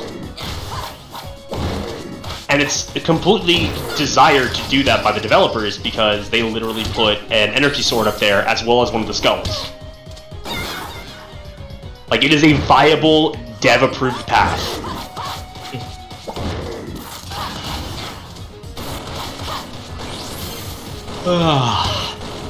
But, yeah. I do that one all the time, just because it's just fun. You go on Legendary, you go ahead and blast through. It's one of the easiest levels to Legendary if you know what you're doing. And one of the hardest if you don't! Because that's the one with all the Jackal Snipers. My favorite, like, level to speedrun was always, Caleb's first level, Windy Valley, of Sonic Adventure 1. You can just jump off and fly to the end. Yeah. I know that on City Escape, if you know what you're doing, you could also do something very similar. You clip through the... Yeah, you clip to the floor and you literally just fall with style. Yeah. And then eventually you'll just land on the thing. Move it! I've done it before, actually. I have not, and I don't think I ever will. Thanks, I tried speedrunning Sonic Adventure 2 for a bit. My only thing I really got good was the engine room thing, or the engine core or whatever, with Tails. Where there was like a specific, I don't remember how to do it anymore, but there was like a glitch where you could clip out back and go straight to the end without doing a lot of things. Oh, an Eternal Engine? Hideout that's swarming with robots. That is unsettling news. Did you encounter the villain himself? We haven't found anyone yet, but someone has to. Yeah, I really speedran. Find out who it is. HogeezHoagies was there for it, but I speedran Mario 64 online specifically is what it was, because I was doing it with friends is what it was. We were speedrunning it a lot. It was our five-player. It was our 5-player. Us against the Net64 devs. What? You don't remember that? No, when did we go up against the devs? I don't remember if you were there, but it was me, Loka, User. I was almost positive it was you and one other person. And we were racing against the 5 of the developers of Net64, and whoever beat the game first would win. I don't remember that. Nice. I remember you dying to King Bob-omb and your server was crashing with us. I didn't die. I got thrown off the mountain once. Yeah. Oh, shit. HogeezHoagies, I just remembered something I need to tell you. Next time we play Contractors, somebody modded in Nazi zombies. Nice. Yeah. They've also modded in King Boo's Arena from Mario Kart DS. Oh, nice. Yeah. Oh, damn, this is literally just the final level from Freedom Planet 1, I think. Cool.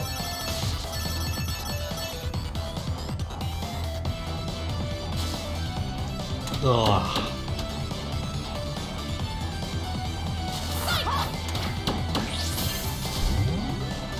What? What? Swim up the waterfall. Don't worry about it. I'm a water dragon. That's like the most Minecraft thing to do ever. I'm a water dragon. Back in my day, back when we used to play Minecraft and didn't have all the newfangled things, I remember when the moment you used a bucket on water, it fucked it up permanently. Oh, Pepperidge Farm remembers. I remember having Minecraft back when you didn't have to sign into a Mojang account. So I literally got a copy of the launcher from a guy who didn't like me very much for a sandwich, and I just signed in, and it didn't ask me to actually log in, so I just had a default Steve skin forever. And my brother, he typed in his name into the username thing and no password. I didn't let him enter it. He gave him a Link skin. Actually, that wasn't an official launcher. Because the official launcher always, it was either an offline thing or it straight up required the usage of a username and password. There was never a version of the game that didn't. I don't know what the hell you're talking about. Because I remember very clearly the launcher made the rounds in our high school, and a lot of people didn't have a full copy of Minecraft yet, but we were all playing online servers, just without actually signing in. I know, it was a hacked launcher. Oh, really? That's what it was? But it always updated. That same launcher went around our high school, too. No, that launcher could play any version of Minecraft. Up till the 1.0 release. Then it stopped working. Well, no, another one actually came out after that, because I was playing 1.8 with it. Are you kidding me? No, we didn't have that yet. I actually had to, because my folks, at the time, my dad, he's a very much a technophobe. He's not very good with technology, which is ironic. Like, there's a lot of weird things with my dad. I love the guy, but at arm's length. It's really fucked up to say. But he didn't believe in online shopping or whatever, and he didn't do any online shopping for the longest time. I think like the first thing he ever bought online was a DVD copy of the Popeye movie, the live-action one with Robin Williams, and he sat down and made us all watch it. But that wasn't until long after I got out of high school, like 2016. So like, I had to go to my grandpa's house, save up extra pocket money that I had, and buy a digital copy of the game then, I want to say. I can't remember how I did it. No, wait, I went to Walmart. I used some of my first paychecks. I went to Walmart and actually bought a card. An actual physical card that gave me a code to sign into Mojang and have a copy of Minecraft. That's what happened. I wasn't even allowed to purchase it online. That was actually the same way I got Minecraft, was via the fucking digital code cards, because my mom bought me a code card for my birthday one year. Yeah. Damn, that game definitely paid dividends. Oh my god. So, speaking of movies, have you guys seen the movie Gone with the Wind? I've not. That one? I have not. I've heard about it. I have not watched it. It's not on my list of to watches yet. Yeah, no, I don't recommend it. I basically was forced to watch this black and white movie for like 3 hours or 4 hours, however long it was. Yeah. Simply to get a Wii GameCube memory card. Explain. So, I had like 3 or 4 GameCube games for the Wii. Because I didn't have a GameCube, I never had a GameCube. So I had a Wii, and it could play GameCube games. No, I understand that. I understand that. Oh, how did watching Gone with the Wind from like the 40s or 50s, like turn into, okay, now you have a GameCube memory card? Yeah. Did you like write somebody's book report? Well, basically, I couldn't save the game ever. And I'm aware of that. I trust me. I'm aware of everything else. I want to know. I know how part of the story. It's part of the story. So I complained about it to my mom, and she's made a deal with me that if I watched this movie with her, she would get it. Oh, that's significantly less interesting than I thought it would be. Yes, you kept cutting me off. I was just trying to finish it. Well, all you had to say was, my mom made me watch it. That is true. Yeah. Basically, I had to sit there for the entire fucking movie for it. Well, I mean, so damn boring. It's important to the history of cinema, so it's not like, again, it's not a total waste. But I can understand how, like, if you are not super into or appreciative of old movies, it give you a pain in the ass. I was actually young then, so I didn't have any, like, I was a kid. You didn't have any respect for cinema. Had no, Yeah, that also I had ADHD, could not sit still for that shit.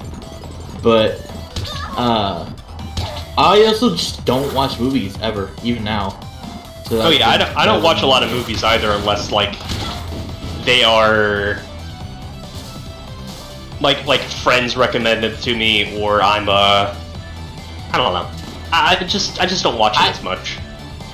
I want to watch movies, certain movies, but I don't watch them. I haven't seen the Sonic movies, I haven't seen Detective Pikachu, and I've been wanting to, but I just never got around to doing it.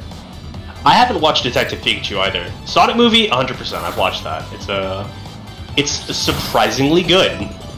That was actually the last movie I saw before the pandemic, because Corpus Christi didn't get hit by the virus until a bit later than all the other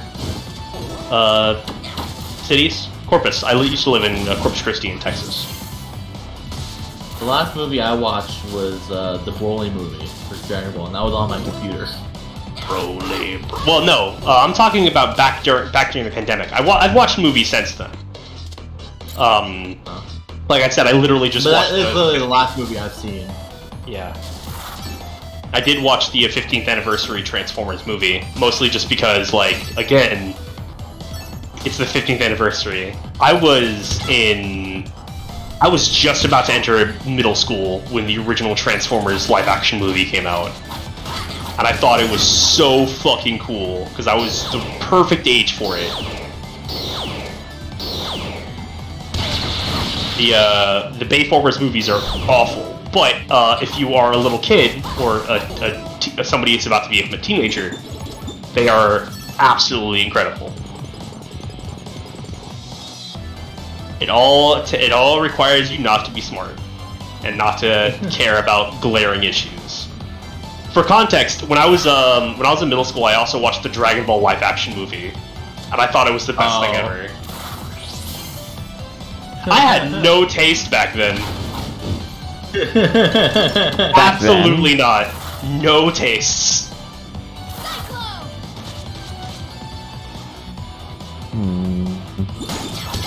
This level seems to be very confusing. It do be like that sometimes. You know what we do when it do be like that? Die? That's one thing you can do. Yeah, look up a walkthrough. you play something else. Who's up for some Halo? There we go. Shoddy Snipers, Valhalla, you versus me. I'm gonna win. Some Mario Party. Actually, I'm joking. I'm on 2 computers right now. One computer is connected to Discord because I didn't feel like signing in, and the other one's on Blender right now because I need to work on my game a little bit before bed because I haven't touched this thing in almost a week. Because work has been interesting. Back to the... Go. Actually, go ahead, yeah.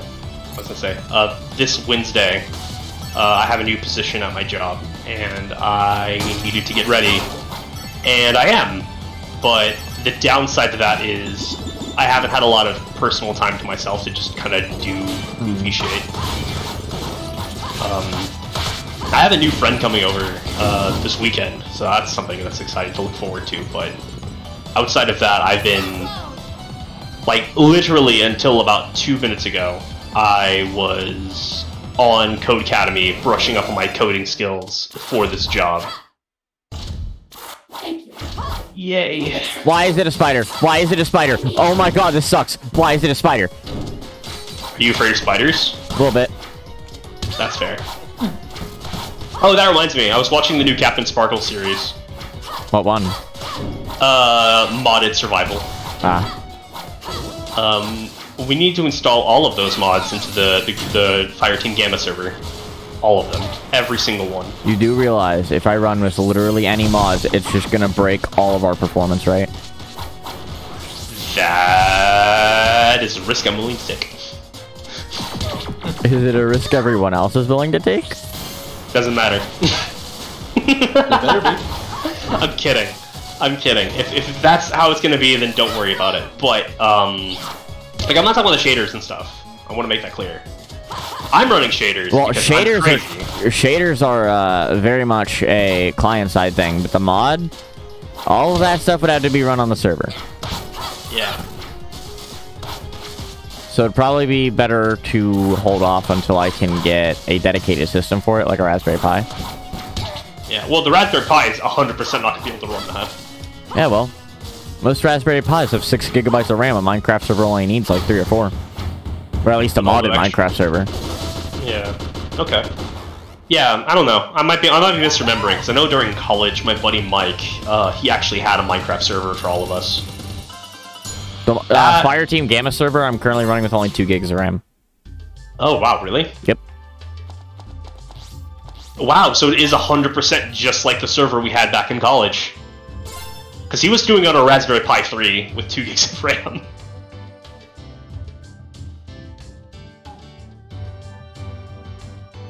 So back to the conversation earlier of Smash Bros. By the way, I have a question for you.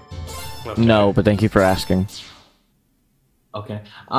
So, out of every Smash character, there are obviously ones that we would like, but what is the one that you want that you know would never get? Crash Bandicoot, Master Chief, Rayman, Spyro, Ratchet and Clank, definitely. I think that one would be really fun with all the different weapons and stuff. Those ones I don't count as much compared to like the one I have. Well, I mean, like Crash has been multi-platform for actually decades. Yeah, actually decades. Same with Spyro. Spyro had a very they have good chances of getting in though. Yeah, no, they do. They do actually. They've been they were very popular on Nintendo consoles for a while. As a matter of fact, there was a moment in time where Crash was not on a Sony console, but he was on Xbox and Nintendo. Like full stop. There was like it was during the Crash the Titans Minor of Mutant period. Like it was like the PS3 I think didn't have a single Crash game outside of re-releases. Like, God damn it, he still has that attack? If I remember correctly, it was Might Never Mutant and of the Titans were actually made for the Wii first. Yep. And yeah, they were made for the Wii first, and then they were downported to the PS2, and then downported again to the PSP. And then completely remade from the ground up for the DS. Which, by the way, Crash the Titans DS, best version of the game. No contest. Why do you say that? Just because it's significantly more impressive on the DS. Also, it's a lot closer to OG Crash.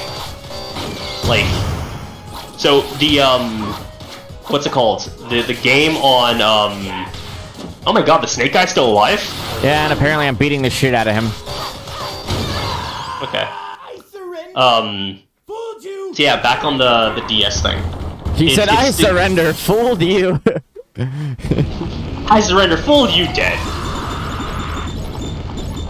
But yeah, no, the DS port of Crash of the Titans is actually like... Oh no, it's this fucker again! Oh god. But yeah, it's really impressive for what it is, because it's the full 3D Crash game on the DS. The touchscreen controls are a bit annoying, but you can skip all of them with button presses. There's bonus stages, there is rewards for collecting all the crates in a level. The combo system is actually slightly better. There's a cool move you can do that I don't think you can do in the stock game, where you can use Aku Aku as a surfboard. No, it's actually in the game. It's in the PSP and PS2 versions, but it's not as useful. Like in the DS port, you get it almost immediately, and it's used to do rail grinding, like Sonic Adventure style rail grinding. This fucker won't leave me alone. Oh god damn it! Come on. Yeah, the DS port is a lot more impressive than the other ones. But yeah, no, I think Crash and Spyro definitely have a really good chance of being in Smash one day. are you doing here? If they ever make another game. I don't think they will. I think Sakurai's done. He's just kind of... You know who will never be in Smash? Who? Phoenix Wright. Yeah. You'll know who will never be in Smash? Another fucking Sonic rep. Once Lord Revan returned. Basically, my point of bringing this up was basically, He's not back. I've had a character that I thought was a really cool idea back in Smash 4 that I wanted, but I knew would never get even thought about. What? And that was Castle Crash. Well, Castle Crashers would be great in Smash. alone and he never No, their attacks are very, very simple. It'd be hard to make a moveset out of that.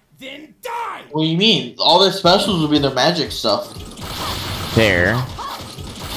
What about a Final Smash? The Final Smash could be their fucking Void Rage sandwich. No, the Final Smash is Alien Hominid. He pops in. Yeah, that shows actually would up. work.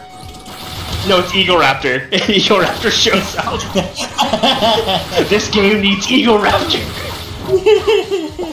I know Behemoth is not Eagle Raptor, but still. Actually, back to possibilities though. Master Chief, honestly, could have been in. 343 was very open to Chief being in Smash. And didn't he get like a Mii Fighter? No. Nope. Doom Guy got Mii Fighter. Doom Guy got it, but Yeah, Doom Guy. I mean, to be fair, Doom Guy, it's Doom. It is the it is the genesis of the popularity of the first-person shooter. If it were not for Doom, we would not have any other first-person shooters. Doom set the groundwork. But Master Chief, what's it called? Get away from Mila. What are you doing here, Fuck. Snake? Nintendo and Microsoft are already working together with Banjo and stuff. And like allowing a lot of stuff like that. So it's not out of the question that it could have happened. Plus, Chief's moveset could have been very interesting. I don't know if you played the Rival of Aether mod Lord Revan returned. workshop item where it's Chief, but it controls extremely well and is surprisingly balanced.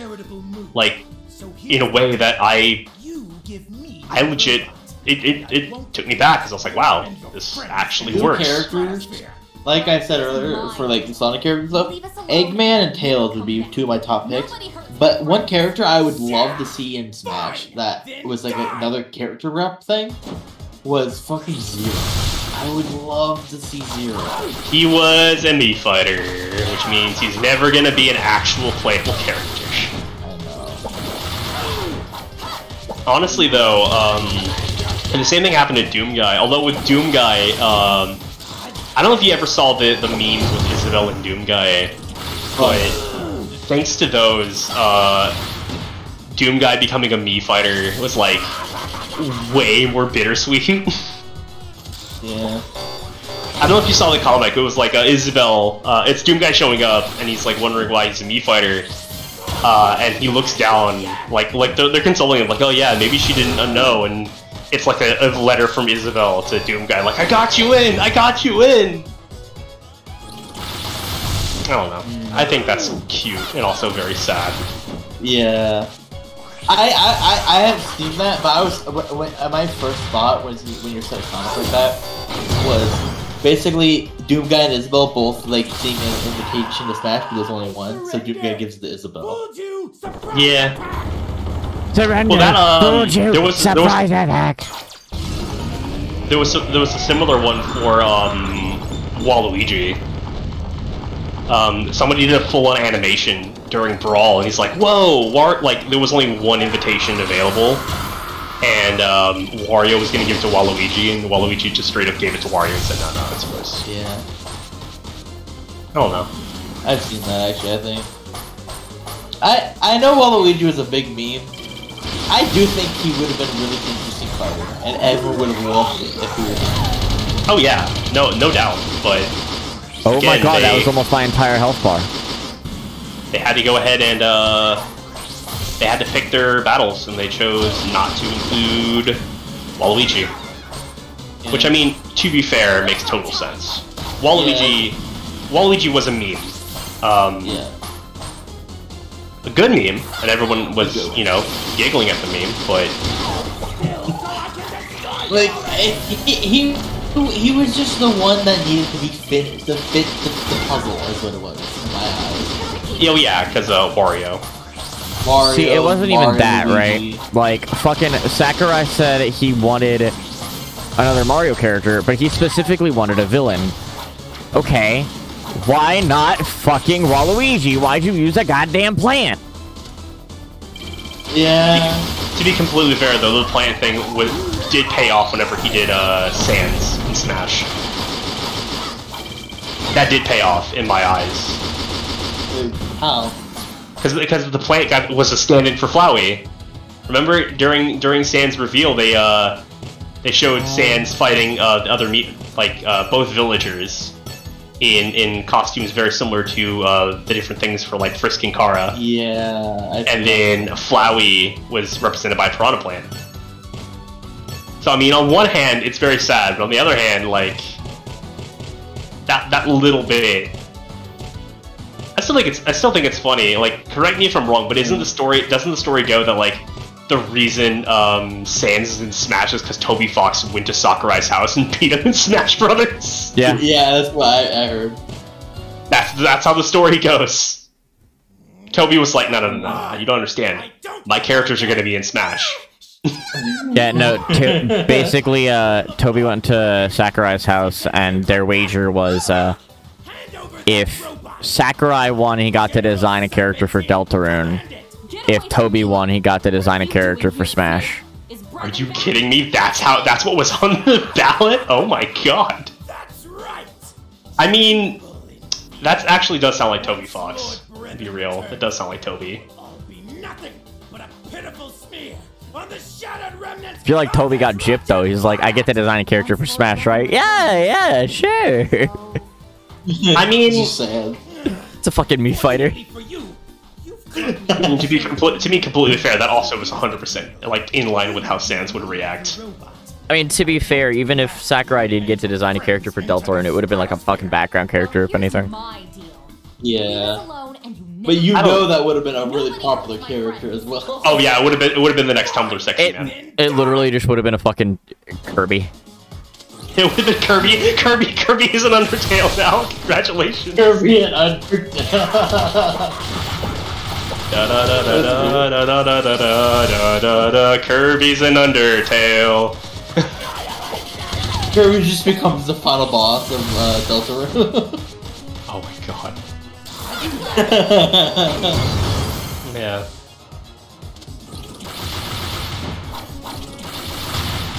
Yeah, like, I love like lots of things with Smash. The biggest thing for Smash for me wasn't even the game; it was just seeing the characters getting in. Oh yeah. Well, I think that's part of the thought process behind like updating Mario Kart with all the old tracks. Try to get that hype back, because a lot of the hype surrounding the Nintendo Directs was just waiting to see who got into Smash. Yep. And now that that's over, they're like, well, shit, no one cares. My favorite two trailers for sure for Smash Ultimate was Joker, because that's what made me buy the game. And I think Joker's was hype simply because the Game Awards just so happened to be on Smash Ultimate's release date. Yeah, which it was just really fucking cool how they did it, because they like turn off and it's like transmission and shit. And it was so cool. This is Joker. I've infiltrated the theater. Yeah, it's so cool. And I remember I got messaged by Devil Fox by being like, dude, watch the Game Awards. I was with Sam at the time, and Sam just hears me popping off, and it's like, Joker's a Smash! I wasn't even watching the fucking Game Awards. For me, it was literally just, like, I woke up and saw Twitter the next day. And I saw, here was an announcement at the Game Awards. I'm like, oh, okay, cool. What is it? This is Joker. I've infiltrated the theater. Oh, yo, Persona 5? That's dope. Mind you, I hadn't played Persona 5 at that point yet. Yeah. I believe I actually said something in your servers to Loka and User, because I remember they were like, Persona's not a popular enough game to get into Smash Bros. Or something like that when we talked about it a long time ago. And I literally just added them, be like, who's the fucking not popular game now, bitch? See, that's why I think Master Chief would have definitely been in there. And honestly, he probably would have been best as the last character. Because, just imagine, right? Master Chief finishes the fight. I think Sora was like one as well. Oh no, Sora was like, if Master Chief was gonna get in, he would have to be the last character. But if, like, they ended, if there's not gonna be another Smash Brothers, ending on Sora was probably the best thing they could have done. Because Sora had been requested for Smash since Brawl. I beat him. Yeah, he had been so long. Ow, ow, ow, ow. Why are you not dying? Like you heard that Sora was literally like he won. He won the during Smash. He won the fighter Smash ballot. 4. Yeah, he won the fighter ballot, but they weren't able to put him in yet. And bro, really, it looks like Team Rocket's blasting off again. Yeah, wasn't it like literally by chance that somebody was in like in an elevator with somebody at Square or whatever, or Disney, and they were like, hey, can we put Sora in Smash? And they were like, okay. Yeah, so, yeah, that was it, yeah. Basically, Sakurai went... Or, not Sakurai, it was literally just a Square Enix rep got into an elevator, and it just so happened to have a Disney rep in there. And, the Square Enix dude was like, hey, I've got an idea for a game. No, I'm talking about Sora being in Smash. Yeah, the reason Sora's in Smash is because Sakurai jumped into a fucking elevator and just so happened to have a Disney rep there. And Sakurai's like, hey, I've got an idea for a Smash character. You've only grown stronger since gotcha. So that's why it's prophetic, because the reason Sora's in Smash is the exact same fucking reason Kingdom Hearts existed. Yeah. I mean, it's incredible, man. Also, like, as much as Sora was a fun coming, I think it was a great idea. There are characters I would have liked more personally, but I know Sora. I would have fucking popped off if it was another Sonic rep. Yeah, but for the last character, the last character had to be something big. Because again, this may be the last Smash game, maybe. Yeah. If Nintendo decides not. Yeah. The person I was watching was Sora, because I literally was watching it live. My favorite YouTuber was streaming it, Nico B, and I remember he was talking before the thing started. Was like, okay, guys, I know a lot of you are gonna say it's Sora. A lot of you want to be Sora. Get your hopes down. It's not gonna be Sora. He's a huge Kingdom Hearts fan. He's a huge Kingdom Hearts nerd, and he was like, it's not gonna be Sora. Just get your hopes down. I know a lot of people are jazzed. And then it was Sora, and he was crying by the end because he was so fucking happy. Dude, okay, so I have a friend who absolutely loves Kingdom Hearts. And, they never really got it. They're like, Smash is pretty cool, right? But there's no one in the game I'd want to play. I'm like, yeah, that's fair. And then, Sora gets announced, and I'm like, shady, shady, shady, shady, shady. Look at the fucking direct! Yeah. And she watches it, she's like, okay, so I just bought Smash, how do I play? Well, in my case, I was just really happy for people. Because again, I don't even own a Switch, but I was hoping Master Chief would get in just for the sake of it. Or Doom Guy. Fucking Doom Guy would be incredible if he was like the actual Final Fighter. Not gonna lie, I also got debated by Sora's trailer. I thought it was gonna be Dark Souls. I was one of the people who thought it was Dark Souls. There's no way. Dark Souls, I think Dark Souls has only just barely been on Switch. Yeah, like, I think it would have been a possibility to begin with, but because of, like, the fire, and it looked like a bonfire, and it was, like, the whole, like... I don't think anyone thought it was...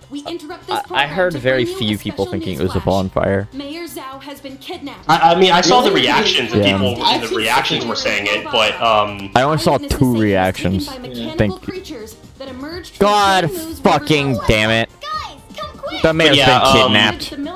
I was just really happy for people that were excited for Sora. I have never really been super into Kingdom Hearts.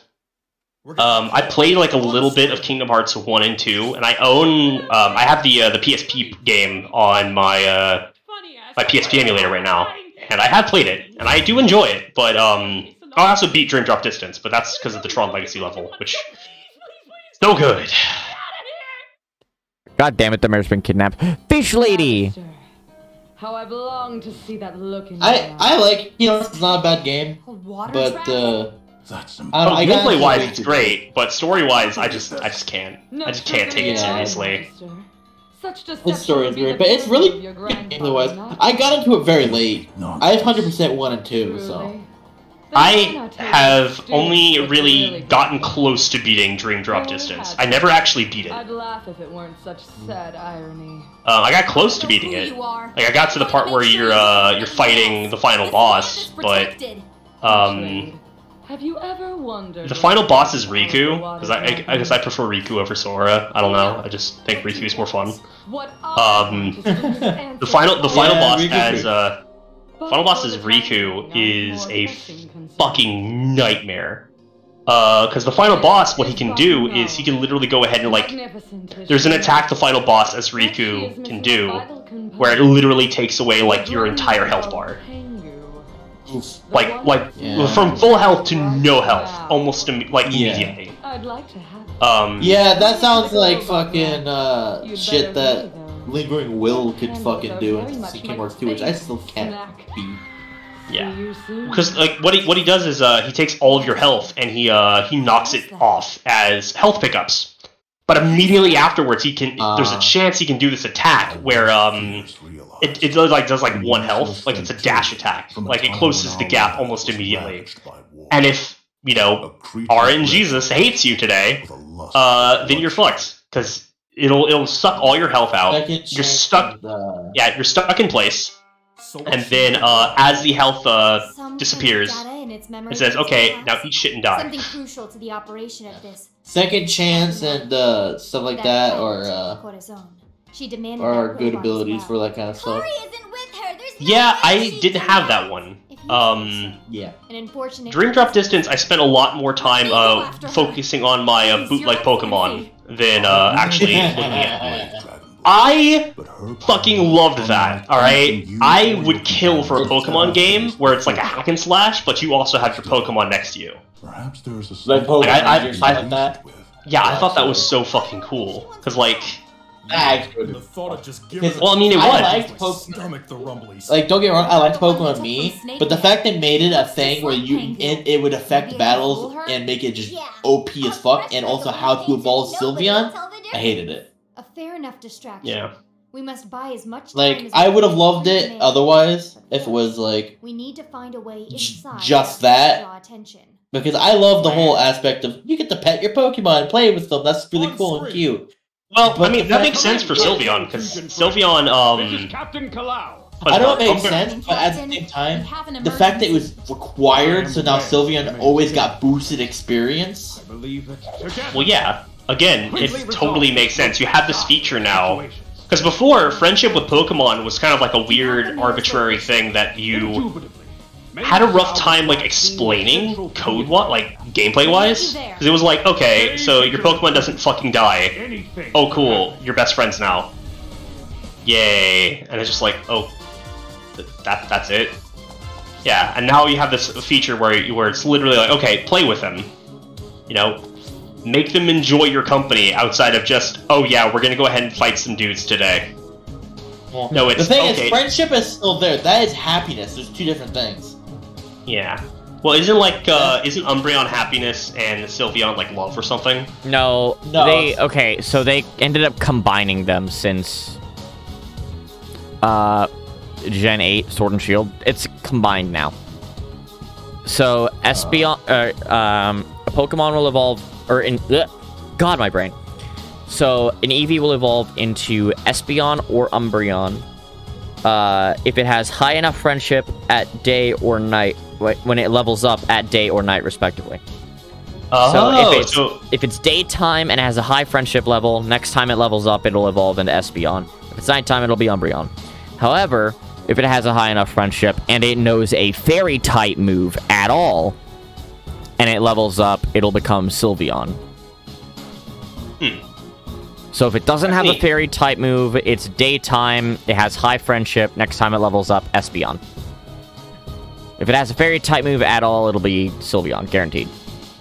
That works better for me in the end, because I hated the fucking, like, fact that it's boosted experience and makes it OP and shit. hated it.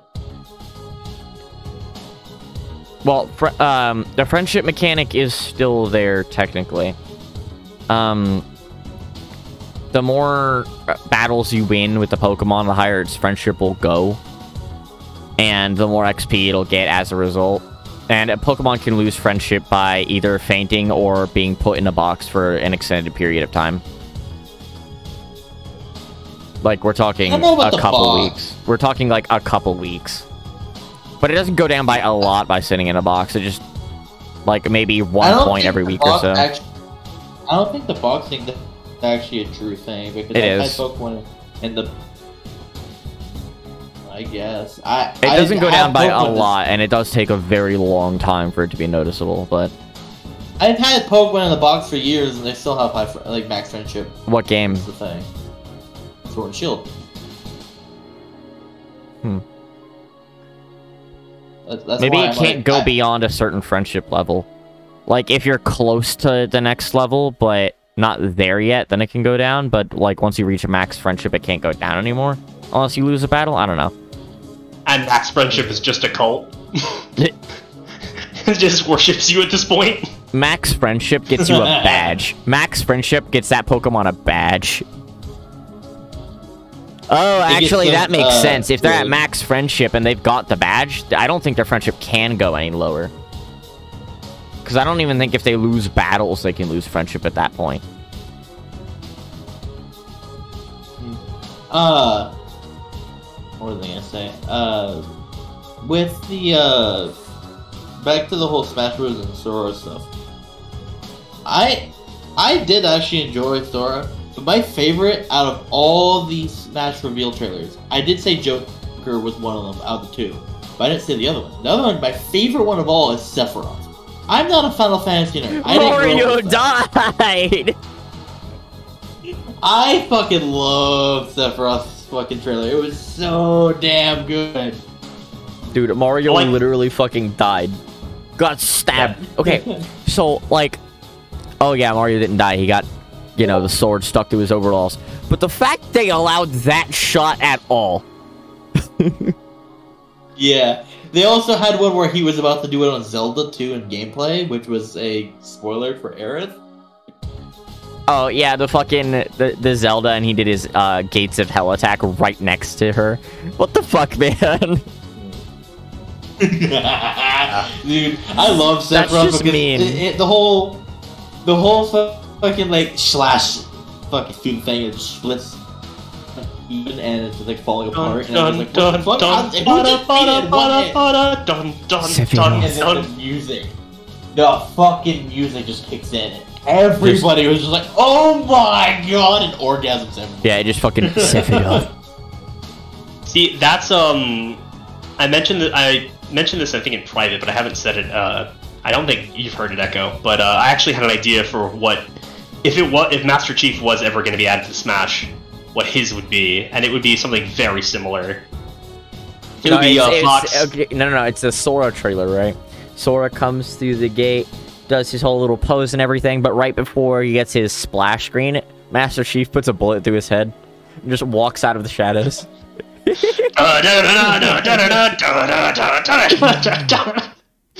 Chief, what are you doing in Smash Bros? Sir, finishing this fight. Nah, the Chief one would have been, because, like, up to that point, they had introduced a lot of, people who could be considered bad guys. Right? Like, you know...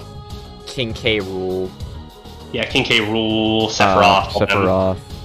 Sephiroth? Okay, can we just talk about the fact that Sephiroth got a fucking boss battle challenge? He what?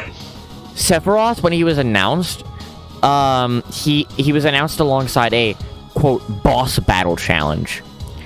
So, a week before Sephiroth launched, there was a challenge where you could fight against Sephiroth, and if you beat him, then you would unlock him a week early if you bought it already. Oh, damn. Yeah. And I managed to beat Sephiroth on very hard difficulty within 22 seconds. Oh, yeah, you told me about that. Granted, he was very scuffed. I rolled backward at the very beginning of the fight. He jumped over me in Hell's Gate off the stage. That's funny. Very hard difficulty, too. The hardest possible difficulty. This bitch really just jumped over my head and killed himself. He saw that I was Sonic and knew what Sonic was capable of, and that's all she wrote. He's like, nope, not doing it. Game. Yeah, well, I wanted to finish the thing, because after this I probably have to go to bed, because it's already 11. I'm ending the stream here. It's midnight already, actually. Yeah, so, John Halo, he's, okay, so how it starts off is, it's what's it called? All the villains are fighting all the villains are fighting all the heroes, and the heroes are getting their asses kicked. You know, because they outnumber them. And it finally shows in on Fox, and he's about to get torched by Bowser, like straight up like incinerated. Like he's about to crouch down. You see, you know that part in the Halo 3 trailer where he activates the bubble shield? You see that. It does the whole like original like ding sting from the Halo 3 trailer. Fox is still like cowering. He looks up, and it's fucking Master Chief just like, with the bubble shield blocking him. He goes in, he pulls out the what's it called? The gravity hammer, and literally just Bowser away and stuff like that. See, here's the thing though, right? For Smash's final trailer, I don't think it could have been like a really action-packed thing like the Mega Man trailer was. I feel like it really had to be a somber kind of thing like the Sora trailer was. Probably. Like, if it was gonna be Halo or Master Chief at that point, then, like, when Mario... I figure it would have started the exact same way, right?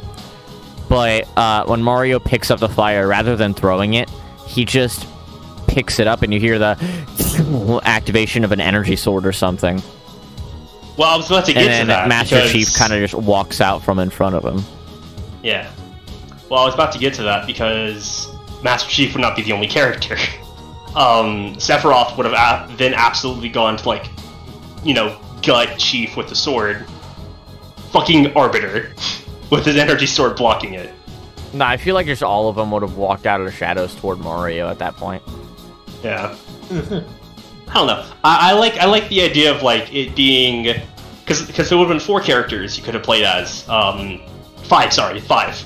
It would have been Master Chief with a blue and a red version of the Mark 6 armor, or the Infinite armor. I think that's Mark 7.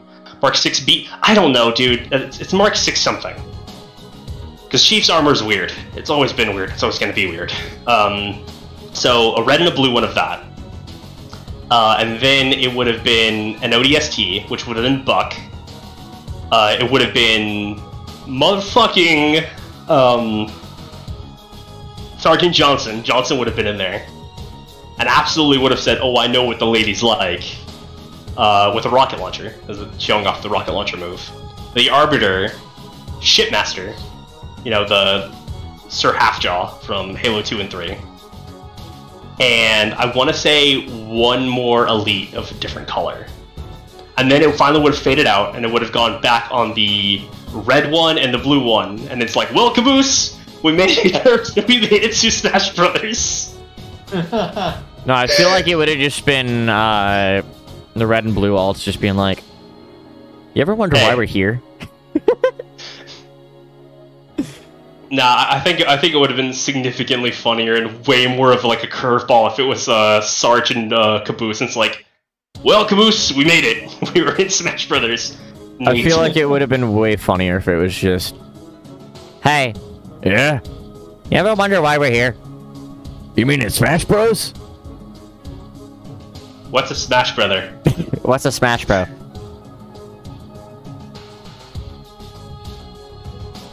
I don't know. Again, we can go ahead and like come up with like scenarios all day long, but it's over. Yeah. The party's done. Nah, it would have been cooler if Mario walked up to the fire and grabbed it, and it was just a fucking Chaos Emerald, and Shadow walks out and he's like, "I'll take that." It's like, finally, I found that 4th Chaos Emerald. Finally, after all this time, that damn 4th Chaos Emerald. It was Heroes rise again. And then his ults would be the different colors from Shadow the Hedgehog's 2-player mode. Oh god, we still have to play that again. I think Eggman would be really cool to be a character though, instead of an Echo. Yo, one of his ults would be fucking low poly Shadow from the fucking Shadow androids. Oh my god. Oh, that reminds me. I don't know which one I like more out of the trailers. Yeah. Eggman. I don't think Eggman could have been a. I don't think Eggman could have been a fighter without his whole ass mech. Well, I think that would have been fine because he would have played just like what's it called, the Koopalings. Yeah, but at that point, like we've already got the exact same character, so how would you make that unique? Yeah, that is fair. For his final smash, he would drop the Death Egg robot, fucking Landmaster. No, wait, better yet. He's not like the Koopalings. The Koopalings are like a car and all that. No, he doesn't have the legs. He is infinite flying around the stage. No. Oh my god, wait, actually, yo, his fucking Egg Walker from SA2. Yeah. That's what I thought you meant. I was basically saying his, like, actual, like, flying version where he just flies around the stage, that's all he does. Yeah, no, I mean, like, you can't have Eggman without that, right? But on that same token, how the fuck would you make that work? Because it'd be identical to the Koopalings. Yeah. Well, I mean, you know what his final smash would be. His final smash would be the Death Egg robot. Yeah. Yeah. He just fucking drops it like the Landmaster. Yeah. Landmaster! Or he could just summon like a whole bunch of badniks. Nah, he's destroyed, but there's a ton of them. Nah, he just drops fucking infinite. Do it, and it's just null space. Nah, I don't know. Again, I feel like we're this is actually, like weeks after the party, and we're talking about like what songs should have been played. Hold up. No, Eggman's final smash is he drops a Death Egg robot. Right? It's a cinematic. He drops a Death Egg robot, and he's ready to go down. And then Supersonic shows up, destroys the robot so it explodes. And that's what deals damage to everyone. That's gonna be really weird when somebody I was gonna say, he just says, get a load of this, and everyone cringes. His final smash is literally just, he yells, get a load of this, and everyone insta-dies. Nah, his final smash is, I'm coming to make an announcement, Shadow Hedgehog's come to make it. Oh my god, yo. Actually, his final smash would just straight up he fires the Eclipse Cannon. Yeah. Yeah, the Eclipse Cannon. Well, I think the last thing I want to say before we end off, at least, is just my last character I want in Smash, and that is Waddle Dee. Thank you all so much for watching. I hope Banana Waddle Dee. Everybody wanted Banana Waddle Dee. Banana Waddle Dee holding a banana. I think Waddle Dee holding a banana. I mean, we already got. Okay, listen here, fucko. If you can get Bandana Waddle Dee, I can get another Sonic rep. Honestly, I think it would have hurt even more if Banana Waddle Dee got in, but another Sonic rep did not. Yeah, right. Yeah.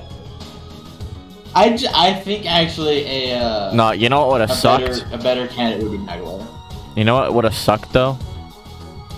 What? If we got something like Raiden from Metal Gear Rising, another fucking Metal Gear Solid rep. Yet no second Sonic rep. That actually reminds me. That actually would have been cool as fuck, though. Yeah, I actually would have loved Ryu in there. Not Ryu from Street, but Ryu Hayabusa. Ryu Hayabusa, not Hasabusa. Right. I don't know how to fucking say Actually, Japanese yeah, hold up. We got another Ryu. Actually, yeah, we got another Street Fighter rep before we got another Sonic rep. What the fuck? Actually, I was gonna say, I'm giving you shit. The only reason I know it's pronounced Hayabusa is because of the Halo 3 armor. But yeah, no, I love fucking Ninja Gaiden. Ninja Gaiden would be so cool to have. Anyway, thank you all so much for watching. I hope you all enjoyed. And as always, I will see you later tomorrow. Bye. I'm hungry. I wanted to end stream like 30 minutes ago.